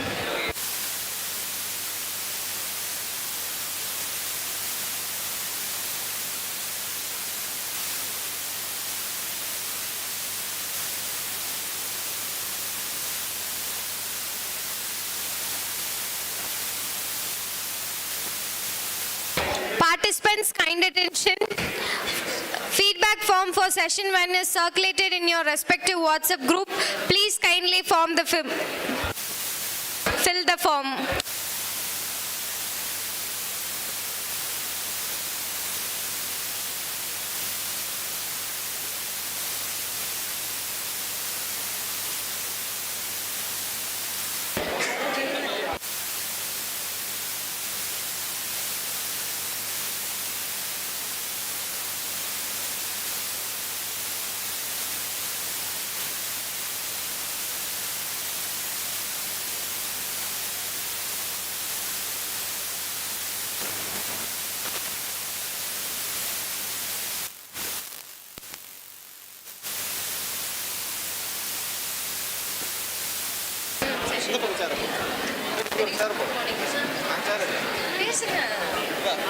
Let's move on to session 2. Let's move on to the session 2, bench to bedside, microbiologist in healthcare, where we have an exciting presentation lined up for you all. Knowledge is the foundation of success, and I invite Ms. Alvo Jeff from first BSc Microbiology to give an introduction about session chair Dr. M.N. Kadaravan from Department of Biotechnology. As Nelson Mandela said, education is the most powerful weapon which you can use to change the world. It is my distinct pleasure to introduce Dr. M.N. Kadaravan, who will be serving as the chair for today's session. Dr. Kadaravan is a highly accomplished professional with a wealth of experience in microbiology technology, biotechnology, biochemistry, plant biology, and biotechnology. Dr. Kadaravan holds MSc, M.Phil, Ph.D, B.Tech, and M.Tech, biochemistry, biotechnology, chemical engineering, environmental science and technology. Has been recognized for his exceptional leadership and commitment to the excellence throughout his career. He has not only excelled in practice, but has also dedicated a great deal of time in mentoring and educating the next generation of his professional in his field. His works has earned him widespread respect at all admissions from both peers and colleagues alike. We are incredibly fortunate to have Dr. Kadrivan with us today. His depth of knowledge combined with his thoughtful approach to leadership will undoubtedly enrich today's discussion. I am confident that this insights will be invaluable as we move forward with the session. Please join us in extending a warm welcome to Dr. M.N. Kadrivan.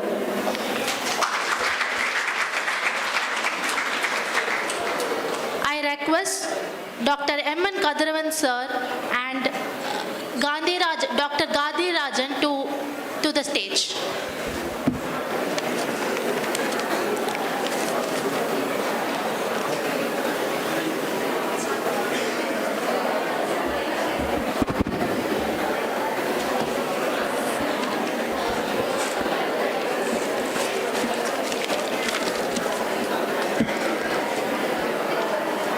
Respected dignitaries on the dais and off the dais, good morning to one and all. It is a great honor and privilege to introduce our esteemed chief guest, Dr. Gandhi sir, an eminent expert in the field of microbiology, hospital infection control, and healthcare quality management. With over 3 decades of experience, Dr. Gandhi sir has made precious contribution to the healthcare sector, modernization of infection control practices and laboratory administration while ensuring excellence in hospital quality standards. Dr. Gandhi sir holds Ph.D. in interdisciplinary microbiology from Periyar University, Masters in Microbiology from IBMS campus, Madras University, MBA in Hospital Administration, IIBM, New Delhi, International Infection Prevention Control Certificates, and a CPHQ Annexus Europe Certificate. His expertise extends beyond clinical microbiology to policy development, infection prevention, operations management, and accreditation compliances. Over the years, he has successfully led numerous hospital infection control mechanisms and initiatives, ensuring the highest standards of patients' care. Dr. Gandhi sir is currently serving as the Vice President of Quality Systems and Accreditations, Chief Microbiologist and Infection Control Officer and Head of CSSD at Royal Care Health Specialty Hospital, Coimbatore. Dr. Gandhi sir has played a vital role in the implementing and achieving prestigious accreditations such as NABH, NABL, JCL, and SOC. His leadership and dedication have not only enhanced the patient's care and safety, but have also set a benchmark for excellence in healthcare management systems. Previously, Dr. Gandhi sir works as Chief Microbiologist Infection Control Officer, NABH Coordinator in our esteemed Kovai Medical Center and Hospitals, Coimbatore from 2010 to 2016. And Microbiologist Infection Control Officer from RM Hospital, Ranchi from 2005 to 2010. Bacteriologist, Ministry of Defense Engineering Services, Muscat, Oman from 1999 to 2005. Microbiologist and lab administrator from Orion Research and Diagnostic Plant, Chennai from 1996 to 1999. And microbiologist in Tamil Nadu Hospital Private Limited, Chennai from 1994 to 1996. And also he started his career to work and towards the community as a lecturer in microbiology from Muhammad Sattar College of Arts and Science, Chennai, 1993 to 1994. Beyond his impressive credentials, Dr. Gandhi sir is a renowned educator, researcher, and mentor with several publications and antimicrobial evolutions in his research credits. His contributions to training and capacity building in microbiology and hospital administration have been instrumental in shaping future healthcare professionals. Today, we gather here at this prestigious international conference. We are truly fortunate to have Dr. Gandhi sir with us. His insights and experience in infection control, healthcare quality, and microbiology will undoubtedly enrich our discussions and inspire new perspectives. Dear friends, please join me in extending a warm welcome to our esteemed Chief Guest, Dr. Ganjra, sir. You are most welcome, sir.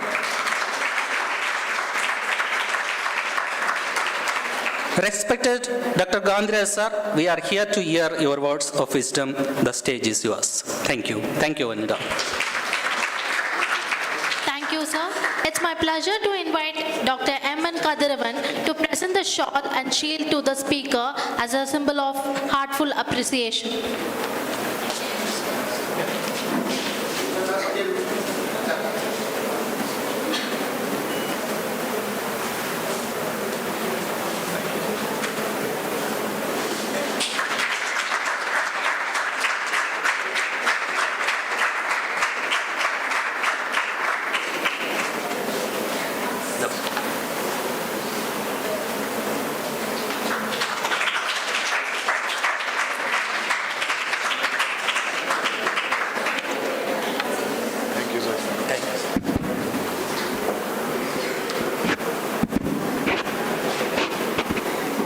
Good morning to all. Thank you, sir, for a good introduction. And that makes me still stressful to, tell something to students. Dear students, most of them are students, I hope. So, when I was a student in a microbiology and completing microbiology, I used to think why I have selected this subject. Maybe you all in the same state of mind, am I right now? Yes or no? Yes or no? Truth is that, am I right? Yes. But you can see the title. The same state I was in 1993 when I was completing, 92. So later, after the years, of course, the microbiology is the most neglected field in the sphere of medicine. In the sphere of medicine. Do you get the meaning? Do you get the meaning? Yes. But microbes are smarter than the human being. Microbes are smarter than the human being. So microbes helped us. Microbes helped us to continue. Don't worry, I am there to take care of you. So the same, don't think that microbes are with us. This will help us to lead our life comfortably. We can grow comfortably. Now I come to again one more point. In the hospital, for example, we will start with small question. It's a 100-bedded hospital. 100-bedded hospital. So here, per day, some 2 surgeries are happening. Per day, 2 surgeries are happening. So one surgery patient, average length of stay in the hospital is 4 days. Is 4 days. So now, today, if in this hospital, how many surgical patients will be there? Just join. I will not get bored, don't worry. You can join, then only session will be interested. Okay? So how many surgical patients will be there? 4 days is the average length of stay. So this is the hospital, 100 beds. Average length of stay is 4 days per surgical patient. Every day 2 surgeries are happening. So today how many patients will be there? From the past 4 days you have to calculate. So 8 to 10 patients. 8 to 10 patients.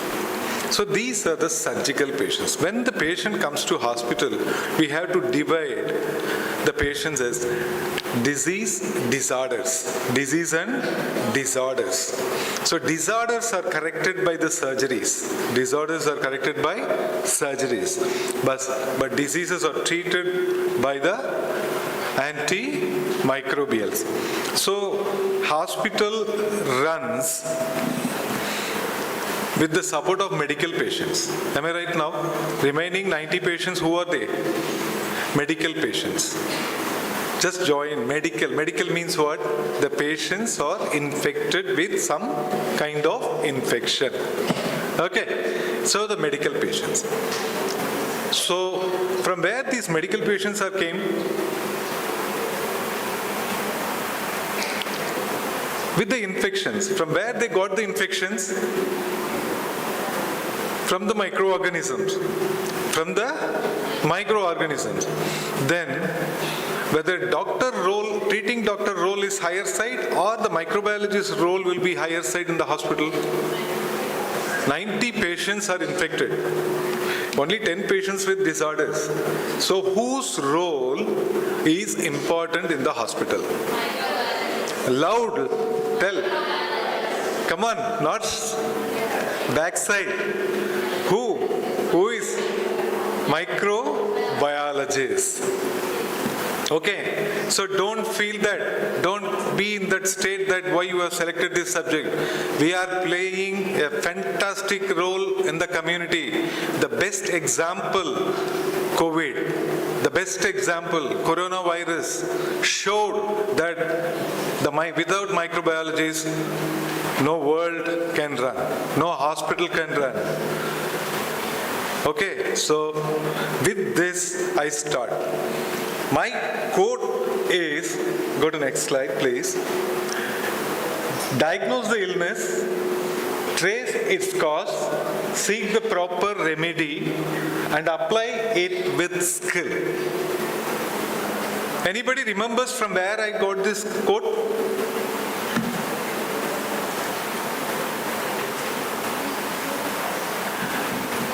No, I was working in KMCH. Okay. This quote, even now, it has been placed in a very big way there.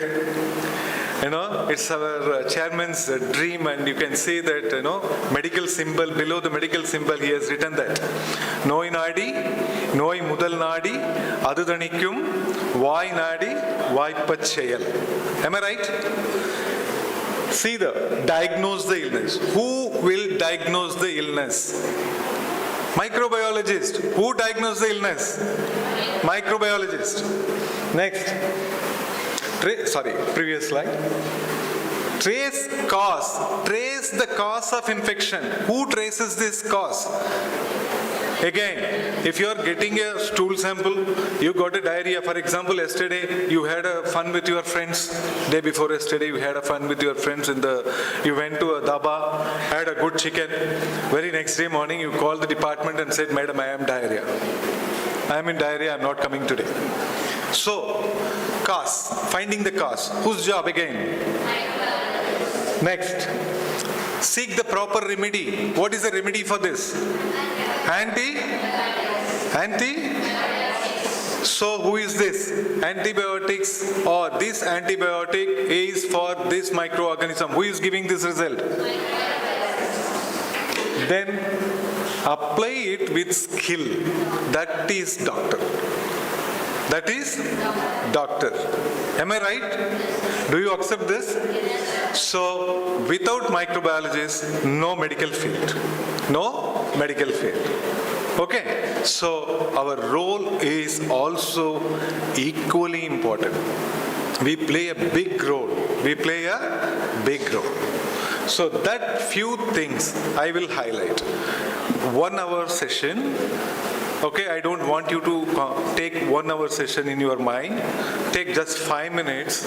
Keep in your mind, when you are going to hospital, you should know what is happening in the hospital. What is happening in the hospital. For that, few slides I am pausing. Okay. Now, in this situation, so far we were doing only the diagnosis. So far we were doing only the diagnosis. Now, microbiologists are very crucial that to go ourselves and involve in the patient care by providing the root cause of infection and the antibiotic sensitivity. What kind of antibiotic to be used for this patient. Okay, so microbiologists are inevitable. Microbiologists are inevitable, indispensable. They cannot be, no one can avoid a microbiologist from the hospital, or not only in the hospital, from the community too. From the community too. So this is the importance of microbiologists. So the next, now these are the bench. When you are going to bench, next slide please. Few points, contributions. I am telling you, keep in your mind only the headings. I don't want you go inside what is happening. Then this symposium, you will lose all the thing. Now when you are coming symposium, you should take something in your mind, take home message. Keep the titles at least in your mind. So see this title, Diagnostic Microbiology. That comes first. Diagnostic Microbiology. It means what? It means what? Diagnosing the infection. Diagnosing the infection. In what are the methods? First method is microscopy. Any sample comes to the lab, immediately we have to see the microscopy and see what kind of organism is there. That is the basic stain. Everywhere it is applied, that is gram stain. That is gram stain. First you have to find out whether it is a gram-positive organism or whether it is a gram-negative organism. According to that, you select the culture medium. According to that, you select the culture medium to cultivate it. Okay, so what are the common media for gram-positive you do? Which medium you will select for gram-positive? Or okay, gram-negatives will be very much easier. Tell me gram-negative. Nutrient agar, very good. Nutrient agar is a basic simple medium. Okay, there are enrichment, there are many things. Okay, best media I say for gram negatives is McConkey agar, because by the lactose fermentation you can divide immediately the lactose fermenter and non-lactose fermenter. Non-lactose fermenters type of one kind of antibiotics will go, and lactose fermenters one type of antibiotics will go. So the diagnosis, cultivation, observation, and we have to give the reports with the AST result.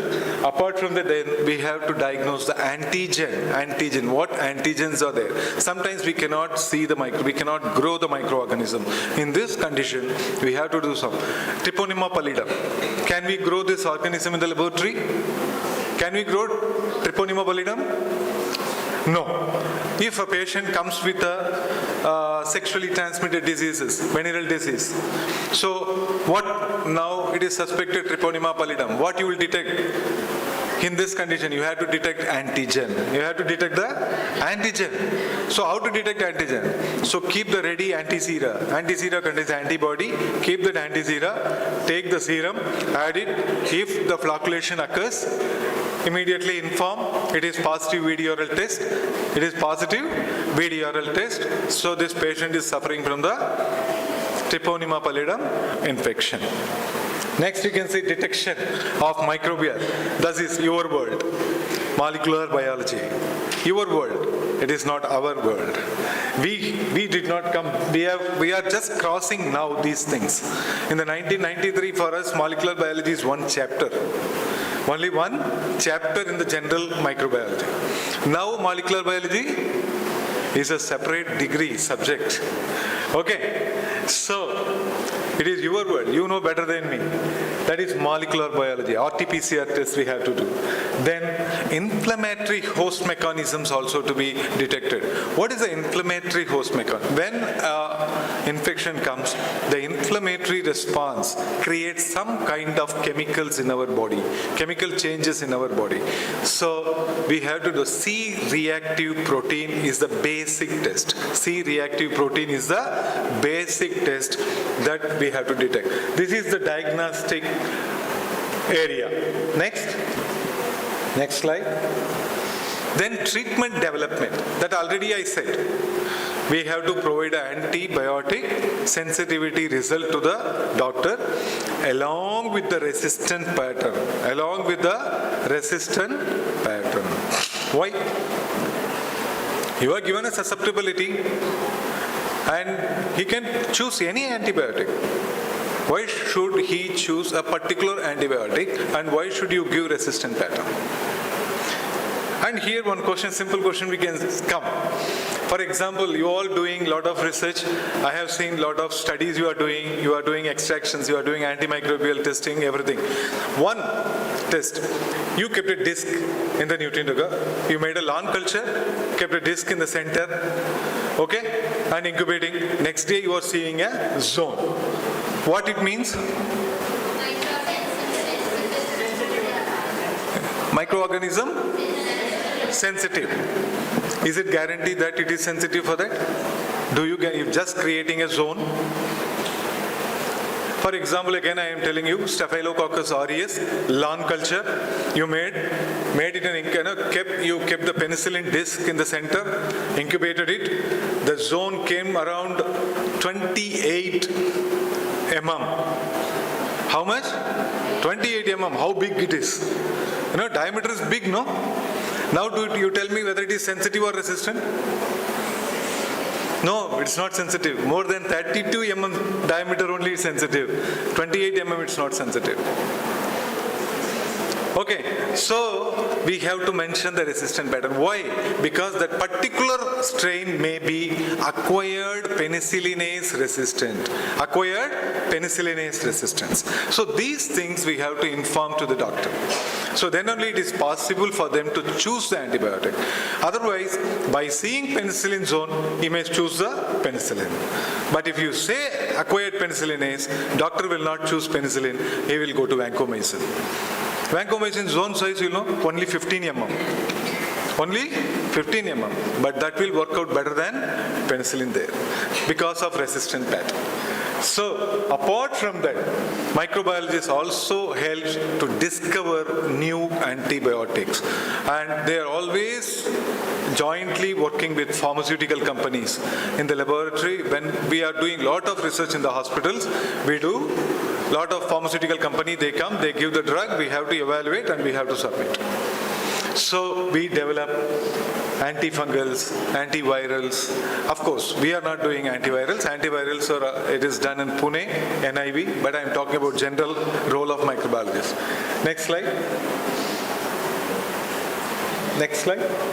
Infection control and public health. Again, this already I have explained in previous slide. You can see it's a responsibility of the microbiologist find out what is the infectious agent, reservoir from where he got from the dhaba food, then portal of exit. You know what is the portal of exit? What is portal of exit? What is the portal of exit? Stool, motion. Okay, portal of exit, then mode of transmission to another person, improper hand washing, he go and touch the another, macha nee konju food kudra, avanga kaiyila plate iruppe. And that happens. He is in diarrhea, he goes and touches his friends. Again, portal of entry and susceptible host. Who is susceptible host? Immunocompromised people. All people will not get disease. All people will not be affected with the microorganisms, with all kind of microorganisms. Usually, I used to teach to our students, most of our Indians, we get infections of endogenous infections because all microorganisms are in us. Where is E. coli? Where is E. coli in us? Colon. Name itself says coli. So where it is? Colon. Okay. Klebsiella, Enterobacter, Citrobacter, everything Enterobacteriaceae, all microorganisms are present in colon. Streptococcus, where it present? Throat. Staphylococcus epidermidis, epi means top, dermis means skin, epidermidis, where it is? Skin. All the microorganisms are in us. But we are not these all microorganisms are beneficial to us. It is beneficial to us if we are keeping them safely. Here I get old days song. Paramasivan கருத்திலிருந்து பாம்பு கேட்டது கருடா சௌக்கியமா, யாரும் இருக்கும் இடத்தில் இருந்து கொண்டால் எல்லாம் சௌக்கியமே. Keep your microorganisms where you need. Don't take that microorganism to another place. If you are smoking the streptococcus, your throat get damaged, so it enters inside, and ultimately through the lymphatic system it reaches the heart. So this causes endocarditis. The staphylococcus which is present, girls, long nails you keep on. When you go by mistake with your nails, you made a scratch without knowing yourself. Staphylococcus which is on the top of the skin, that goes inside the dermis. So inflammation. Then improper perineal hygiene that leads to urinary tract infection. We can talk like that. Endogenesis infection. So these all things a microbiologist should know and explain to the doctor. Then what for doctor? Then what for doctor? Just to give the pill. Just to give the pill. Okay. Next slide. Then understanding the disease. You should understand the disease. Simple phenomena to learn microbiology, medical microbiology. I tell you now, keep in your mind, all the students, only four thing or the basic phenomena. That is, first one is contact. Second one, colonization. Third one, encounter and dissemination. Fourth one, outcome. If you know this, you will become the best microbiologist. No one can touch you. You know why? Contact. How you get contact with the microorganism. That is called host-microbe interaction. Have you studied about it? Host-microbe interaction. Example, you are traveling from Kerala in a bus to the college. While coming, next person continuously is coughing. Continuously is coughing. But you are trying to cover. Of course, nowadays mask there, you are having a shawl, you are covering, or boys, they take a hand towel, they cover like, so like hero, some topic, apply and they cover and come. But still microorganisms are smarter through the air. Through the air. 2-3 bacteria gone, he aspirated. Or he inhaled. And that is contact. That is the place contact. Then a single bacteria is enough to cause the disease? It's not. It's not enough to cause the disease, a single bacteria. So it needs a group, Bahubali. It needs a group, Kalagayan, to attack Magirmati. Magirmati is our body. Magirmati is our body. Kalagayan is a microorganism. When he is coming, before that in the Magirmati, they are taking a proper, you can see the proper, arrangements, immune system. You go, Rana is going with one big, running, and it cuts most, tuck, he takes. You are all microbiologists, no? You know very well. So what is that antibody? What is that antibody? They use the brain. You have to, just seeing the cinema is not enough. Where microorganisms and immunology is applied there. His immunology is applied there. Pentamer. Which antibody is a pentamer? IgM. Very good. So which antibody comes first when bacteria goes inside? You won't forget in ever to life. Okay. So acute infection, if infection comes, which antibody comes first? If in the interview question, what you will answer? IgM. IgM. Then the order goes to Prabhas, your top, you have to concentrate only the boss. Only the boss. So what he has, the specific weapon that can hit the Kalagayan. That antibody. After that antibody is IgG, chronic state. So acute state, chronic state. Do you get students? Yeah.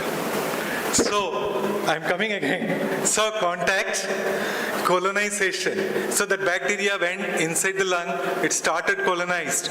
After 5 days, you are feeling fever. Then after 7 days, you are getting sweat. 14th day, you started losing the weight. Then you come to the doctor. Immediately doctor gives, again it comes to us. Microbiologist immediately collect the sputum, sends the laboratory.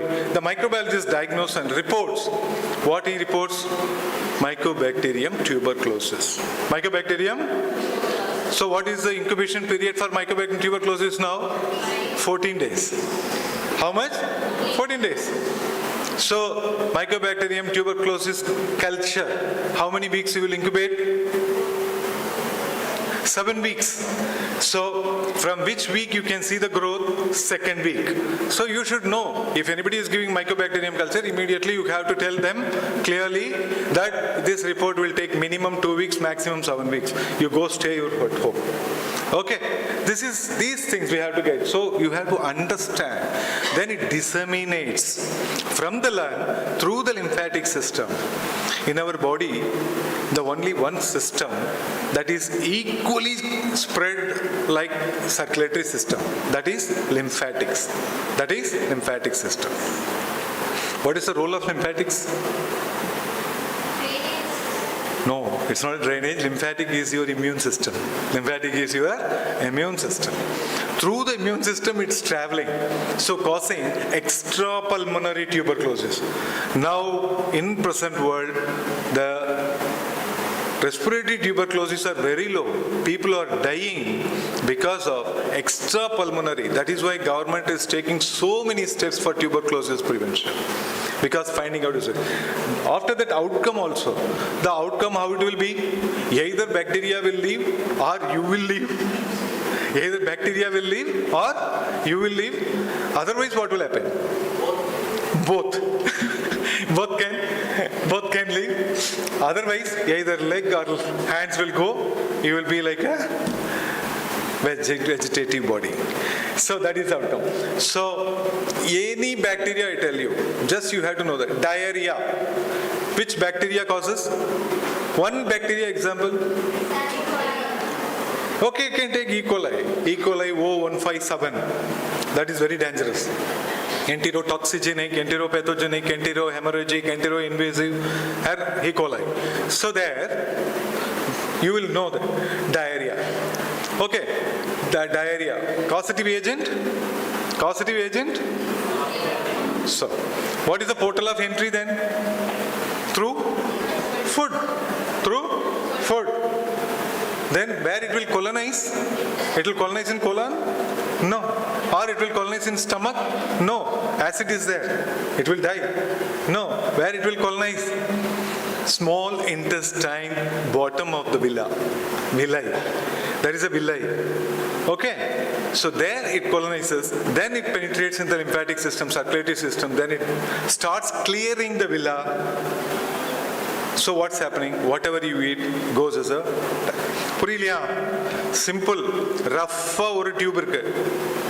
Rough or tube. இந்த மாதிரி ஒரு tube உள்ளுக்குள்ள நிறைய முள்ளு இருக்கு. அதில் நீங்கள் ஏதாவது பாஸ் பண்ணி பாருங்க, என்ன ஆகும்? சீக்கிரம் வெளியில் போகாது. அதே இது அதுக்குள்ள இருக்கிற அந்த முள்ளெல்லாம் எடுத்துட்டு ஒரு டியூப் எடுத்து ஊற்றி பாருங்க, என்ன ஆகும்? What will happen? Everything will go straight down. Do you get me? So what it clears? What the bacteria which causes diarrhea that clears that first affects the villi, small intestine, villi. So you lose the villi, whatever you eat, absorbance goes less, it goes as a diarrhea. This is the basic principle. This is the pathogenicity they say in medical microbiology. They say what is the pathogenicity means? You have to keep in your mind contact, then colonization and dissemination, then outcome. Okay, this is corresponding disease states already I said. Incubation, prodromal, these things. Next slide. Then you have to understand the epidemiology too. So for example, I tell you, in the hospital, there are a lot, especially you go to tertiary care hospital, you can see a lot of MDROs. What is MDRO? multi-drug resistant organisms. Multi-drug resistant organisms. So this epidemiology you should know. On the basis of this epidemiology, once in 6 months, the microbiologist has to give the antibiogram. What is the antibiogram? For example, it is the data, it is the research what you are doing.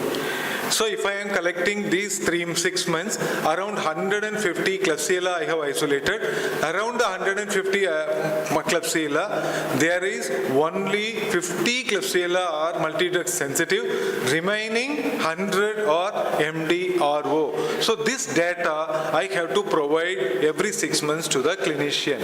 Once we are providing, if any patient comes to the hospital, he knows in our hospital this is the situation, so start higher antibiotic immediately. After the culture report, we will de-escalate. What is escalation? De-escalation. Few things you have to keep in mind. I'm not telling that you don't keep everything. As a microbiologist, few things here. The previous slide I said contact, colonize, this you have to keep in your mind. In this slide, I am telling something, escalation, de-escalation. What is escalation? What is de-escalation? Antibiotic you have given. Culture report came. It is multi-drug sensitive. Why you wanted to continue with the higher antibiotic? Stop it immediately. Start simple antibiotic. That will help. This is de-escalation. If I am isolating MDRO, continue that higher antibiotic. Escalation. Okay, these are things we have to tell the clinicians. Next slide. With all those surveys, now slowly we are going to clinical application. Now microbiologists, earlier 10 years before, microbiologists, from the lab I won't go out. From the lab I won't go out. Now morning when I go to the lab, all the culture reports I take in my hand, my first visit will be ICU. I am reaching there. When they are prescribing antibiotics, I am with them. I am questioning them.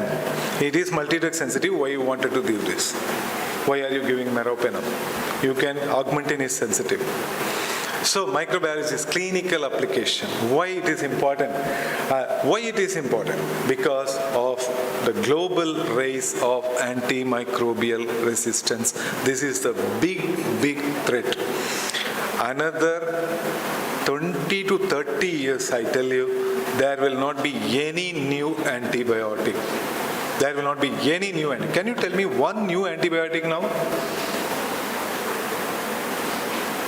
Any new antibiotic can you say? The latest antibiotic, ceftaroline. Latest antibiotic is ceftaroline. 5th generation cephalosporin. You take that from where they have taken. It is just a molecular structure has been changed from the cefazolin. Already it was 2nd generation.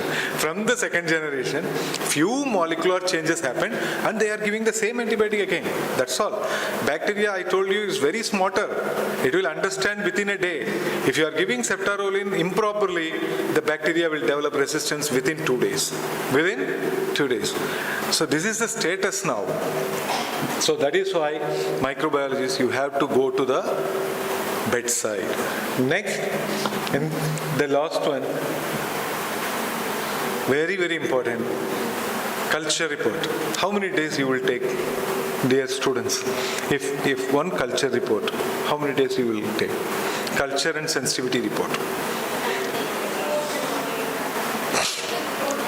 Today, I am giving sample. Okay, then you are culturing. After the cultures, next, that's all. After culture incubation, for how many hours? 24 hours. After that you are taking, if there is a fastidious bacteria, then you have to keep it for 48 hours incubation. Okay, we will keep it, E. coli, 24 hours. So in the 24 hours, next day morning you came, you saw first you have to identify what it is. By seeing the plate, you don't identify. You have to identify properly. So how you will identify? Biochemicals. Again, you will inoculate the biochemicals. How many hours you will take for that? Again, 24 hours incubation. After biochemical identifying, you will do the AST. How many days happen minimum? Minimum 72 hours to 4 days. 72 hours to 4 days. That will not help in present world where the AMR is faster. That is why I am taking this class. So what we have to do? We have to be faster, then only clinician will believe you. Otherwise, he won't believe you. So go along with technology. Grow yourself with the technology. That's what we say. Now the present is microbiologists should grow along with the technology. So you should have a rapid identification sensitivity technology that will help you to help the doctor. Next. You can see in 2050, death rate, Asia, 47 lakhs. People will die just because of AMR. This is a WHO report, not my report. And Africa, around 41 lakhs. And you can see other developed countries, even they are also having 3 lakh, 4 lakh like that. So death due to, now what is the death, highest death causing now? Which bacteria in India? Yes, you are right. In India now tuberculosis is the highest death causing, death producing bacteria. Okay, but in 2050, AMR, antimicrobial resistant organisms. Okay. So you see the situation, you have to work accordingly. Microbiologists start doing research accordingly. Okay? Don't complete your course just like that. To complete the course, you should not do the project. From the heart, something I have to do the community. Do the project, you will come out with a fantastic result. That may help you. Who found NDM first? What is NDM? NDM, New Delhi metallo-beta-lactamase resistance. Who found? An ordinary student from PG IBMS. He is a student of Professor Tangam Menon. He found the first NDM, New Delhi metallo-beta-lactamase resistance, and he only introduced that first XDR, the extreme drug resistance are developed by the Klebsiella pneumoniae especially. So you can also do. Next slide. So the simple, how the antimicrobial resistance are happening. Just I want to tell very fast here. Please click, one more click.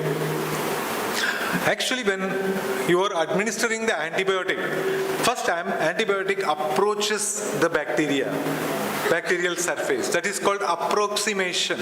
After that, it binds with the bacteria. After binding, it goes enter inside the cell. Then again it binds with the target. After that, either it may lyse or it may stop the multiplication. So bacteriostatic, bactericidal.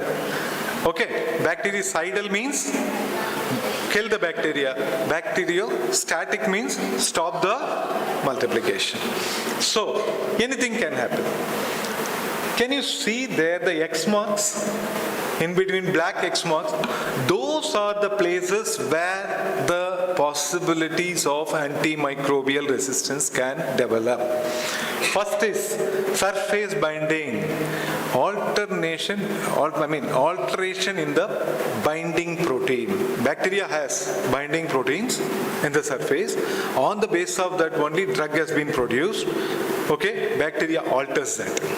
See how smart. It comes, okay, he is attracting, he can attach, so immediately this goes. Next into more. Okay, that is fine, sometimes it goes. Then uptake, intracellular uptake by the cytoporin channel. Have you heard about porin channel? Cell wall porin channel. After adherence, through the porin channel, it enters. Porin channel block. It blocks the porin channel. That can cause AMR. The next is binding the target site. Avoid to binding the target site. How to avoid? By the cytoplasmic current. That reaction is called as efflux pump reaction. Efflux pump reaction. Then at the last, even though it can create after that also, while action also that can create, that is a biological or clinical resistance. So here the common resistant patterns are, one is biological and clinical resistant, or environmental mediated resistant, or microorganism mediated resistance. What I told you, the last step is the biologic one. Next slide, I will show you how the environment does. Next slide. Environment, no need to say. Now, poultry, gentamicin, without gentamicin, no chicken comes out from the pharmacy. From the farm. Okay, so possibilities are there for antimicrobial resistance. Then, not only chicken, plenty of pesticides, environment. Then, even in our body environment, pH variation, acidic pH. Then, apart from that, the first point is very important, hospital environment. Inside the hospital environment, there will be lot of multi-drug resistant organisms. But when you go to the community, you cannot find multi-drug resistant organism. If you are getting some infection from the community with the multi-drug resistant organism, that is a serious thing. We have to inform to the public health officer immediately. Okay, so that means in that particular area somewhere the multi-drug resistant strain is roaming around, we have to choose. We have to go and catch it up. So that is the public health issue. Next slide. This is the one is very, very, very important. It is called as acquired resistance. This is called as acquired resistance. This is very important. What is acquired resistance? Acquiring from something due to some action. This is the one is very, very, very important. So I will tell you, next slide. There are two types in this. One is, wait, stop, no. Yes, stop with this. I put two. One is Superman, other one is Batman. Can see Superman and Batman? Down there, see that corner, maybe a slide is down. Superman, this side, can you see Batman? What is the difference between these two? This kind, modern children, you can tell.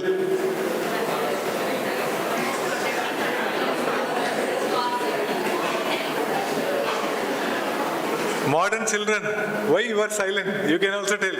Batman, Superman, what is the difference? Sorry?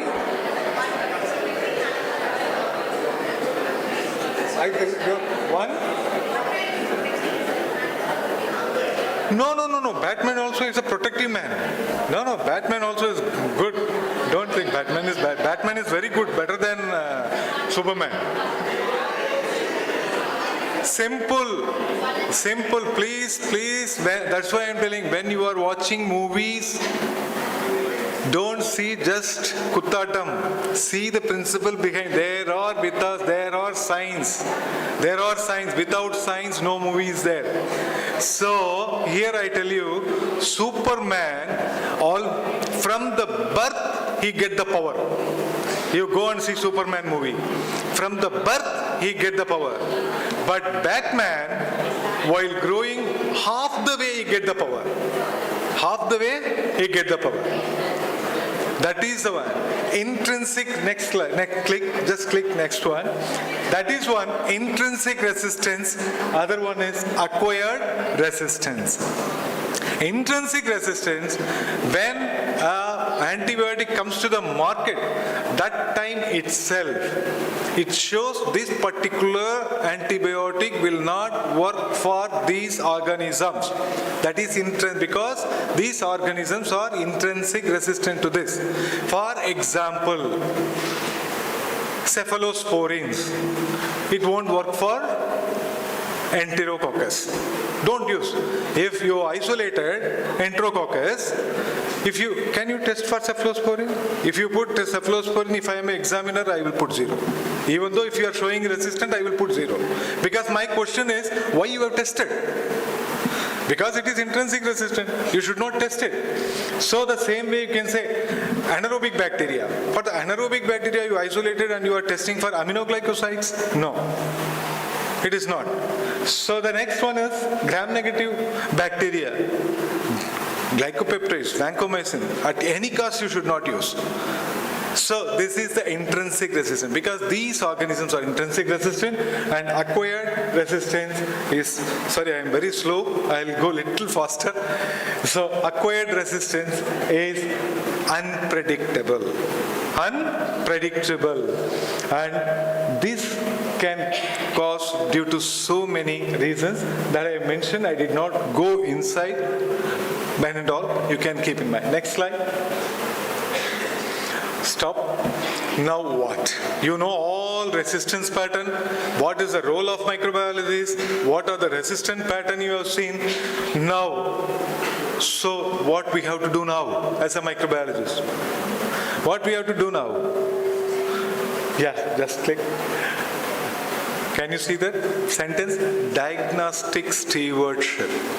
You heard about antimicrobial stewardship, but you would have never heard about diagnostic stewardship. Antimicrobial stewardship, telling the doctor don't use the drug. If you are using, you have to explain me. That is antibiotic stewardship to stop AMR. But diagnostic stewardship, that we have to tell them, don't use this. Okay, we have to start.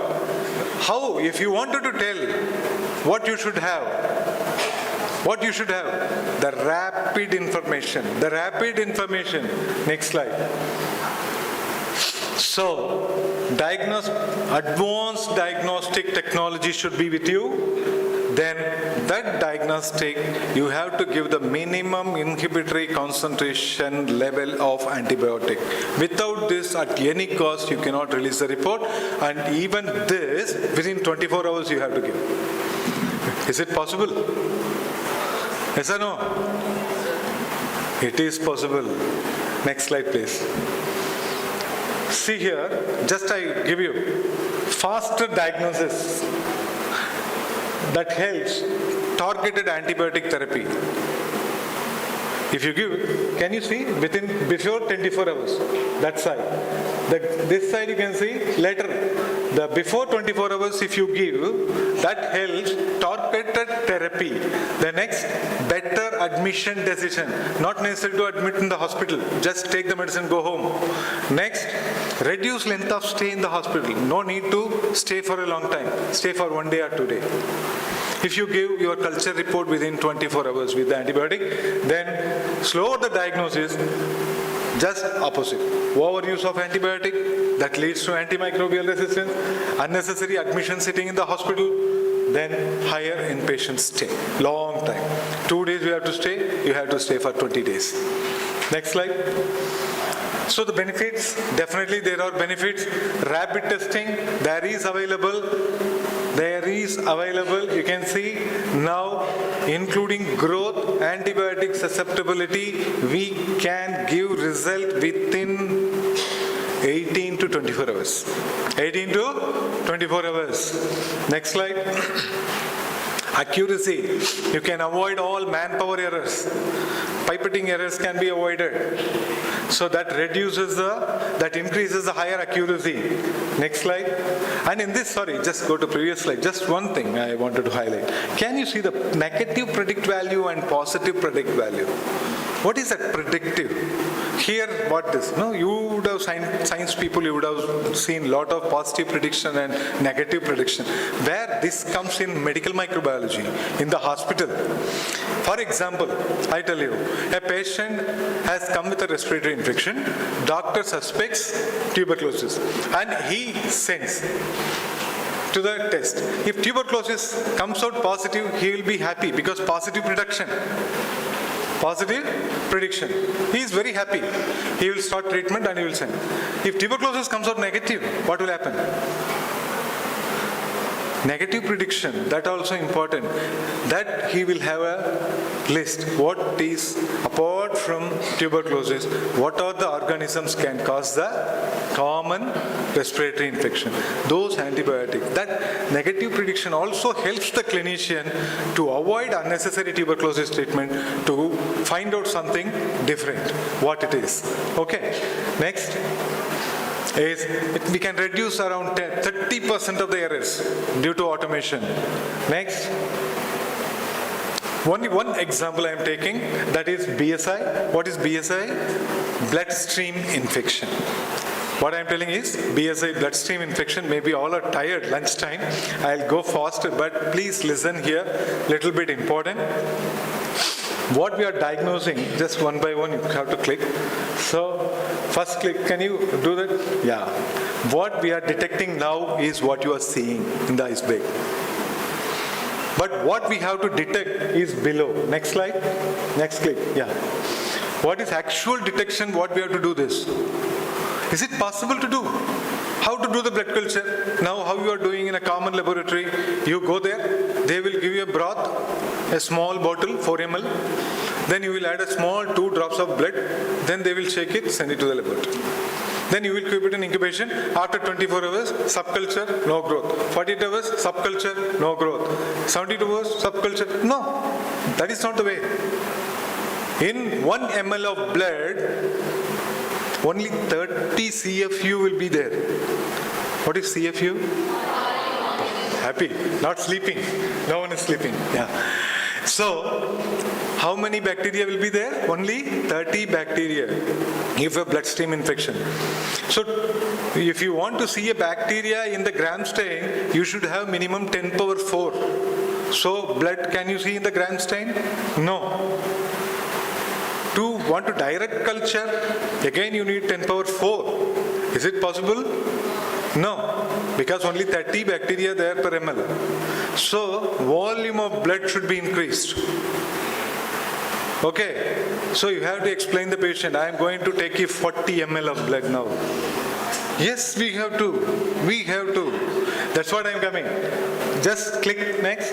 See here. So if you want to detect, you should have the highly enriched nutrition media that should find out at a time bacteria, yeast and fastidious. Next, controlled blood broth ratio. That's what I am telling. In the 10 ml blood, you should have equal amount of the blood broth. So 10 ml broth, 10 ml blood. You should not add 10 ml broth, 2 ml blood. It will not work out. Next, suitable temperature. Suitable temperature. You have to provide a suitable temperature continuously. Next, don't go next. I am coming. Okay. Then ideal atmosphere. Same time aerobic and anaerobic should be diagnosed. Same time aerobic and anaerobic should be diagnosed. Okay, why should we diagnose anaerobic? Why should we give anaerobic condition? Not only for to detect the anaerobic bacteria, to detect the facultative anaerobes. To detect the facultative anaerobes. Then next, continuous monitoring system. You should monitor continuously. Whenever growth comes, take it immediately from the lab. That is why microbiology lab in the hospital runs 24/7. Microbiology lab is 24/7 in the laboratory, hospital. Because whenever the flag comes immediately. Next, technology enhances the microbial. There is continuous agitation, enrichment media. What for we are using enrichment media? To enumerate the bacteria. Am I right? Am I wrong? All are silent. I forgot maybe. What for we use enrichment medium?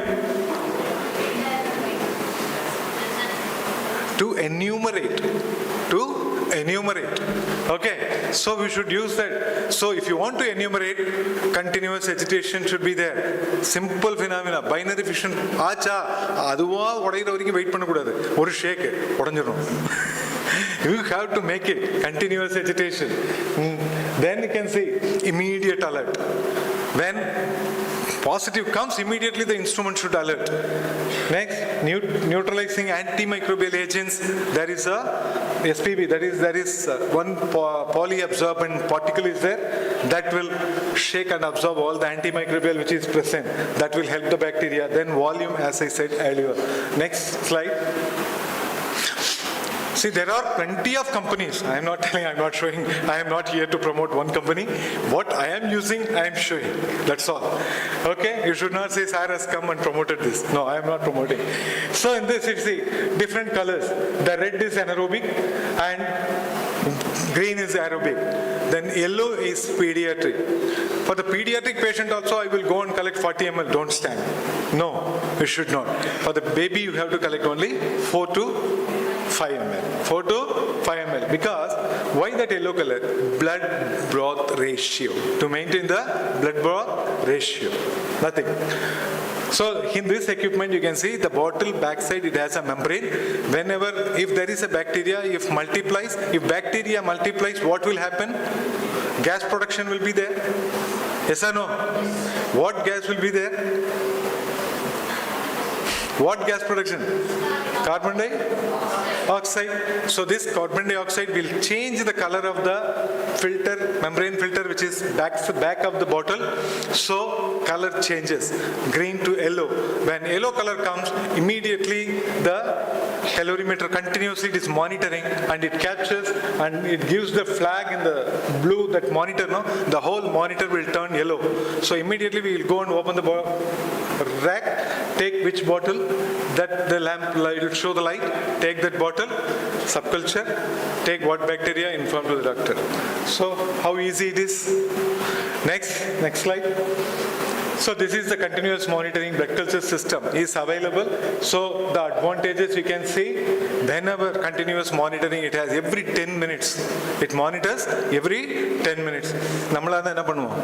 Inniki oru tharavu aatittu vechittu we'll go back. Next day morning vandu again edutittu adu sila perla irukanga. I have seen few technicians. In the rack they take like this, they will shake like this.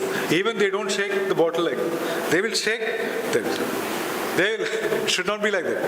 There is a proper methodology. So then we can avoid the contamination. Then ready to use media. Trypticase soy broth.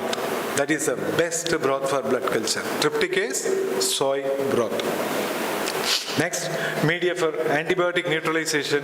I said already that APB, absorbent polymeric beads inside. Then next slide.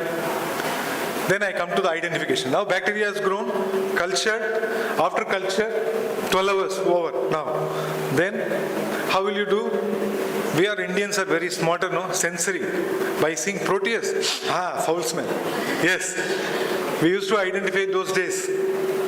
Yes, we used to identify. Salmonella, H2S production. We used to identify by sensory. Or otherwise immunological. Anti-sera. Take a colony, mix with anti-sera. Yes, this, we can do it. Then biochemical. Biochemical reaction, what you are doing presently? Molecular. Now molecular. Blood culture comes out positive. Take a broth, put it in a cartridge, load it, that has 42 targets. It will find out and tell this is the bacteria within 1 hour. So your culture turnaround time is just 12 hours. With the resistant pattern it will give. So that is the reason I am telling grow with technology. Next. Why I am telling grow with technology? Again, don't sit in the lab and do. Find where the instruments are there.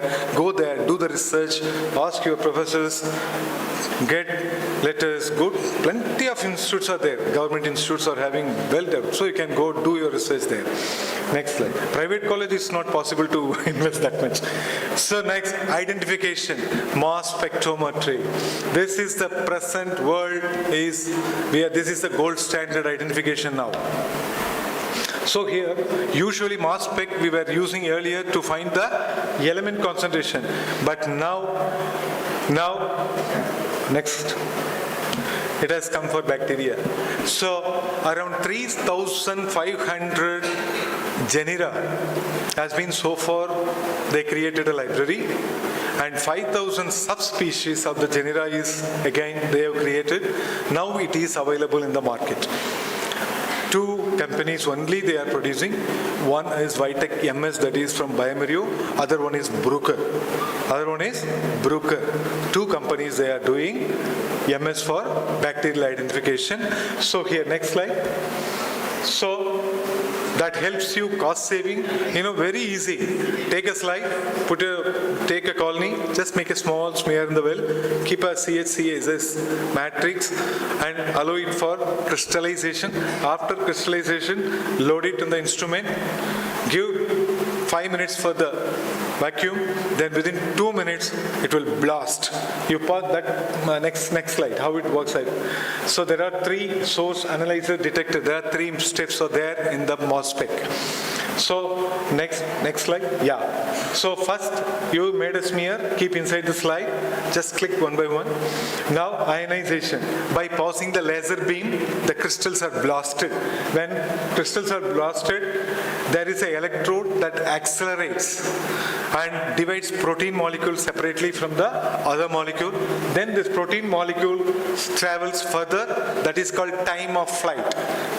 This is why it is called as MALDI-TOF, matrix assisted laser absorption detection or identification time of flight. So it travels, by the traveling it makes the graph. Next, click detection by the next. So it makes the graph, that is the fingerprint. With this fingerprint, it matches with the library. Next slide. Matches with the library. In the library, wherever it matches, I showed only the example, that is Streptococcus pneumonia, E. coli and Pseudomonas. Next slide. Accurate AST is very, very important for the clinician, that I was telling that there you have to use the quality of antibiotic. Earlier I was discussing with one of your professors regarding the particulate matter contamination. So that we have to see, we have to use the quality of antibiotic for testing, then improper usage, storage of antibiotics. Where do you store your antibiotic disc? ஃப்ரிட்ஜில் வைப்பீங்களா? ஃப்ரிட்ஜில் வச்சிருவீங்களே, antibiotic disc எங்கே வைப்பீங்க? Students, where you keep? Refrigerator or freezer or room temperature? Freezer. 2 to 8 degrees Celsius, refrigeration. Okay, you are keeping in the college perfectly. Do you know how it has traveled to you from the dealer? Do you know? So that time temperature breaks, that will not give you a correct result. We have to monitor. When you are receiving antibiotic disc, it has to be transported with the cold chain. With cold chain in the thermocol box with the ice pack. Check it. When it is reaching, check the temperature. If it is 2 to 8 degrees shows, take it. Otherwise, return it. Okay, so that is also important. Then media quality. What media you are using? Which is the best medium for antibiotic sensitivity? Best medium for antibiotic sensitivity is the MHA. Very good. MHA. Then errors in identification. You should not do wrong identification by mixing 2 organisms. That may lead again the wrong guidance, antibiotic guidance. Then unequal distribution. You have to, when you are doing antibiotic sensitivity pattern, please keep in your mind, for all the bacteria, you have to keep the turbidity of 0.5 to 0.62 McFarland gradient. If you are using this, then only it is a perfect sensitivity. 0.5 to 0.62 McFarland turbidity. Those are things only I am asking you people to keep in mind. Okay? Then in vitro, in vivo variations can happen. It should not happen. Non-expression phenotypes and limitation in the recommended methods due to limited sources. Next. So accurate AST, if you want to get first 5 perfect, automated system is mandatory. Next click. If you want second perfect, there should be a good software. That should be a good software. Next.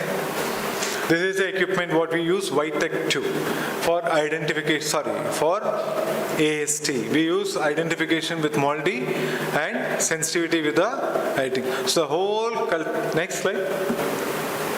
Automated, give us these all things already, I told you. Go to next. MIC, conventional, click slowly one by one. Performing MIC is very, very tedious. You know, minimum inhibitory concentration, if you want to perform minimum, how many tubes you want?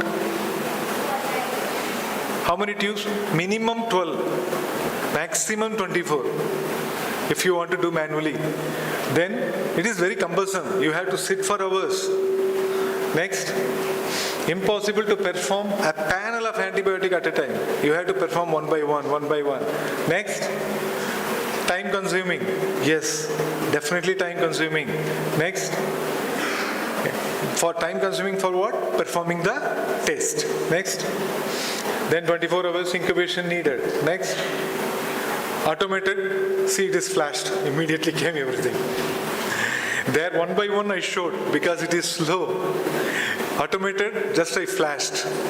Okay, it is immediate. Everything you can do at a time. Next. So, just within 6 hours you get the results with the MIC. Can you see the MIC? Less than, what? Less than 2, less than 2, less than 32. 16, those are all MICs for different groups of antibiotics, ampicillin, amoxicillin, piperacillin, tazobactam, cephalosporins, then penoms, then aminoglycosides are there. This. Along with that, it gives the resistant pattern also. Can you see the penicillin in the first is a yellow one, which I was telling that big diameter, everything. Yellow one it shows. Go to next slide. Can you see 3-star? Read top, acquired, penicillase. Equipment, software gives everything on fingerprint. Okay, fingertip.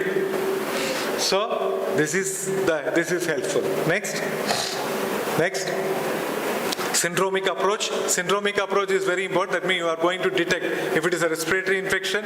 What all you take the few, around 30 targets, and the remaining GI tract, gastrointestinal tract, pneumonia panel. There are panels. Go to next slide. Next click. Speeding clean. Within 1 hour it will decide. Next, before. Previous. Sorry, where is the diagram which I showed? Next. Yeah. See, you can see there are only approved 2 syndromic multiplex PCR by FDA in the world. One is Gene Expert for tuberculosis, other one BioFire film array technology for the other bacteria. Next, these are the easy, fast, you get the results. It is just cartridge based. You know molecular biology, first extraction, then what you have to do? Amplification. There are process, 6 hours process is there. But this is just cartridge. Add a sample, load it. It gives you report within an hour. Next. These are the panels, available panels now. Next. The clinical impact, we can start targeted antibiotic within 1 hour, even not necessary the cultures. Future molecular biology, molecular microbiology is coming into the field. Then less cost, avoid the unnecessary spread of infection. Next. So now comes antibiotic stewardship. Now comes, so far, then you have to come, you guide your doctor, don't use this, why you did not escalate, why you did not de-escalate, everything. Next slide.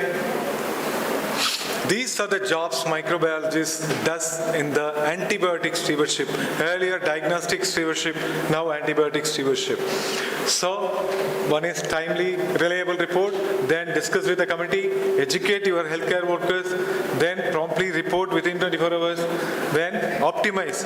MDRO detects within 5 minutes, 10 minutes, inform the doctor, then provide revised CLSI guidelines, follow the CLSI guidelines, then provide guidance for collection of samples properly, then use the cascade or selective reporting. Don't report a normal flora. If you report normal flora, they will treat normal flora. Then collaborate always with the infectious disease specialist. Next. Then infection control, I'm going faster. Infection control is nothing but controlling infections in the hospital. This is just 5. One is, yeah, go to next slide. Yeah, just start clicking. These are 5 fingers. Keep. One is just click. Hand hygiene. You heard about it? Heard about it? Yes, next. Next. Next, just start clicking. Environmental manager, keep management, keep the hospital environment thoroughly. Then equipment management. These are all microbiologist's role. Equipment management. What is equipment management? Sterilization and disinfection. Sterilization and, heard about it? Whose role it is? Microbiologist, yeah. I'm doubt. No, you all are silent, so I got doubt. So next, then isolate the patient. ஊர்ல அம்மா வந்த உடனே என்ன பண்றோம்? தூக்கி கொண்டு போய் ஒரு ரூம்ல போட்டு முன்னாடி வேப்பமரம்ல கட்டிரும் இல்லையா? Why we are keeping the neem there? Antibacterial இங்கிருந்து அவருக்கு போக கூடாதா, அவர்கிட்ட நமக்கு வர கூடாதா? Isolation, source isolation. That is called source isolation. அவர்கிட்ட இருந்து நமக்கு வர கூடாது. புரியுதுங்களா? Because it is airborne infection. Because it is airborne infection. அதனால தான் அப்படி கொண்டு போய் உள்ள வச்சிருந்தாங்க. Previous session I was hearing, even the toothpaste he was telling. இப்போ அந்த காலத்தில் சார்கோல் உப்பு போட்டு போட்டு பல் விளக்கிட்டு இருந்தாங்க. ஸ்லோலி அதெல்லாம் தப்புன்னு சொல்லிட்டு இப்போ வந்து do you toothpaste has charcoal and saltன்னு வந்துட்டா மறுபடியும் வந்துட்டு அதான் previous session sir was explaining very neatly.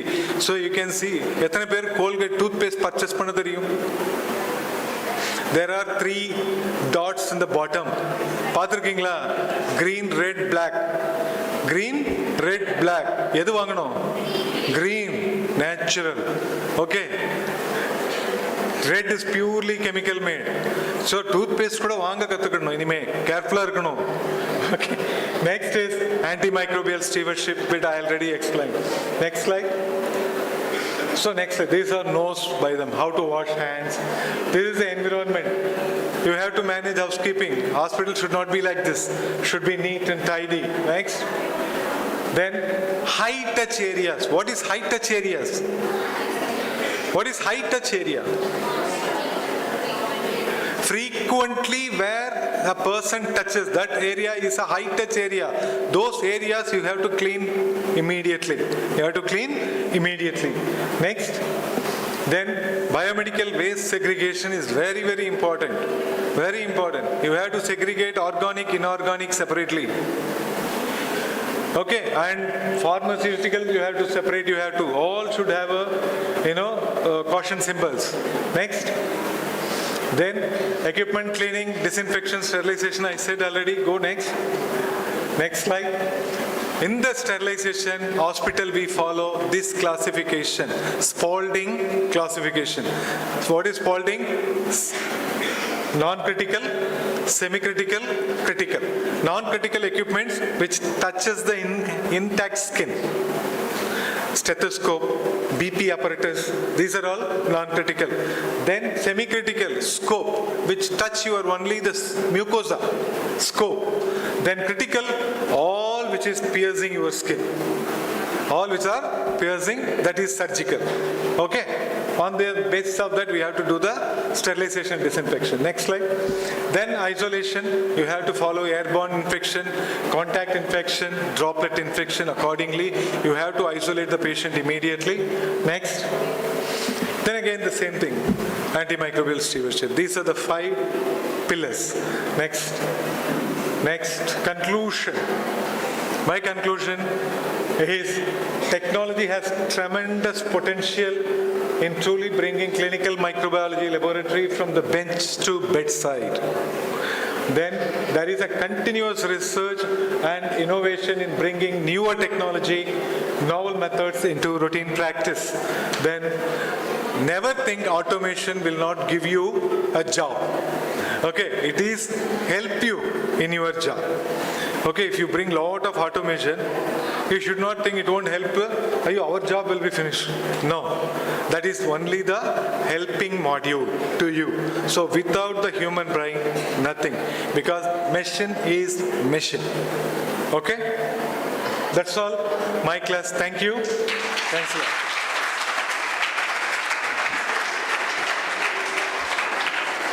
And sorry for, I took a very long time. Sorry for that. Maybe all are hungry. Thank you, sir, for the mind-opening session. Now the session is open for queries. Come to the MOC desk if you have any queries. I don't think they will have any question because they are hungry. Anybody?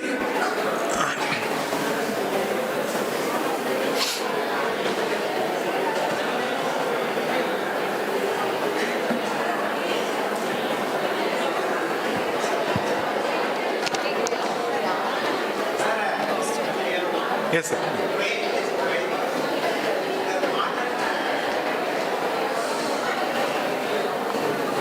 No, sir, just a clarification only, not a question. The modern gadgets, the machines you have shown for the diagnostics, for the faster detection, are they prevalent in the diagnostic system, sir? Because how these diagnostic labs have adapted to those faster machine-based automated detection. Is it Now very slowly common increasing, sir. Now slowly all the labs, they are coming. The prevalence is increasing now. So they are changing towards automation just because of AMR. Just because of AMR. You know, without automation, AMR we cannot avoid. AMR and actually to stay competitive in the market also. Yes. But Now, other than that, it's in fact, in my laboratory, I give culture and sensitivity. My average turnaround time is 24 to 28 hours. Super. Very good.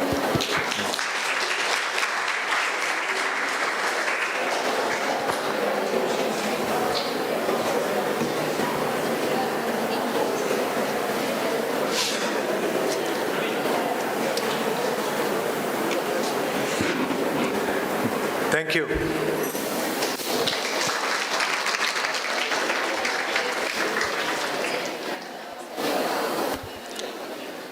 I now invite Dr. S.S. Sudha, DBT and Overall Coordinator, to present a memento and file to the keynote speaker.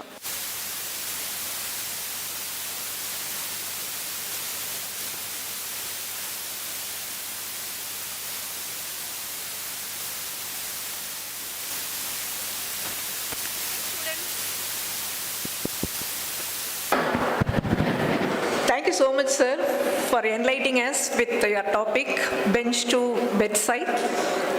Bed to bench. Bed to bench. And sir is instrumental for giving training in KMCH in the beginning, in 2007 and onwards.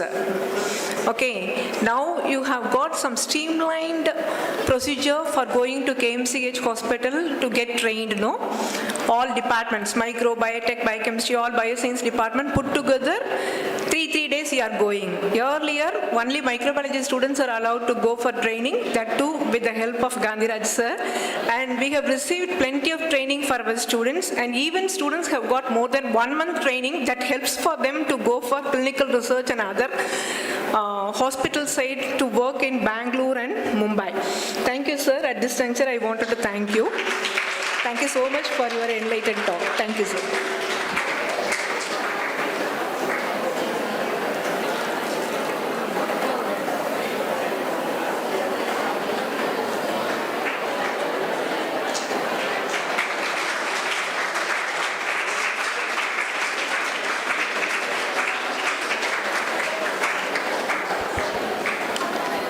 Thank you, Venkataraman sir and the madam, Sudha ma'am, and whole faculty team that you remembered me after 8 years and called.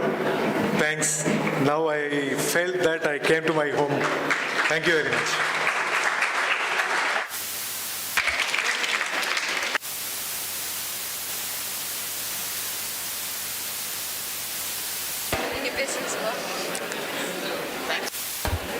Thank you, sir. Gratitude is a sign of noble souls.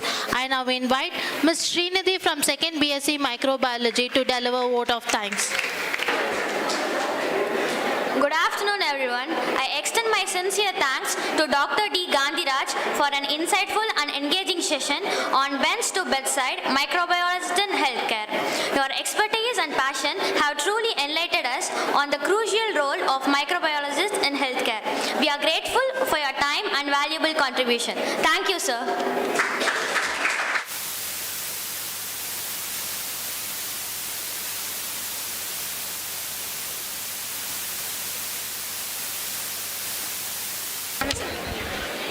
Now it's time for lunch break. Lunch will be provided in Arts Canteen behind Pavayarangam. Lunch will be provided in Arts Canteen behind Pavayarangam. After treating your taste buds, please be here at 2 p.m. sharply. 2:15 sharply. After treating your taste buds, please hereby at 2:15 sharply. Kind attention participants, posters should be posted before 2 p.m. in the seminar hall 1. Kind attention, posters should be posted before 2 p.m. in the seminar hall 1.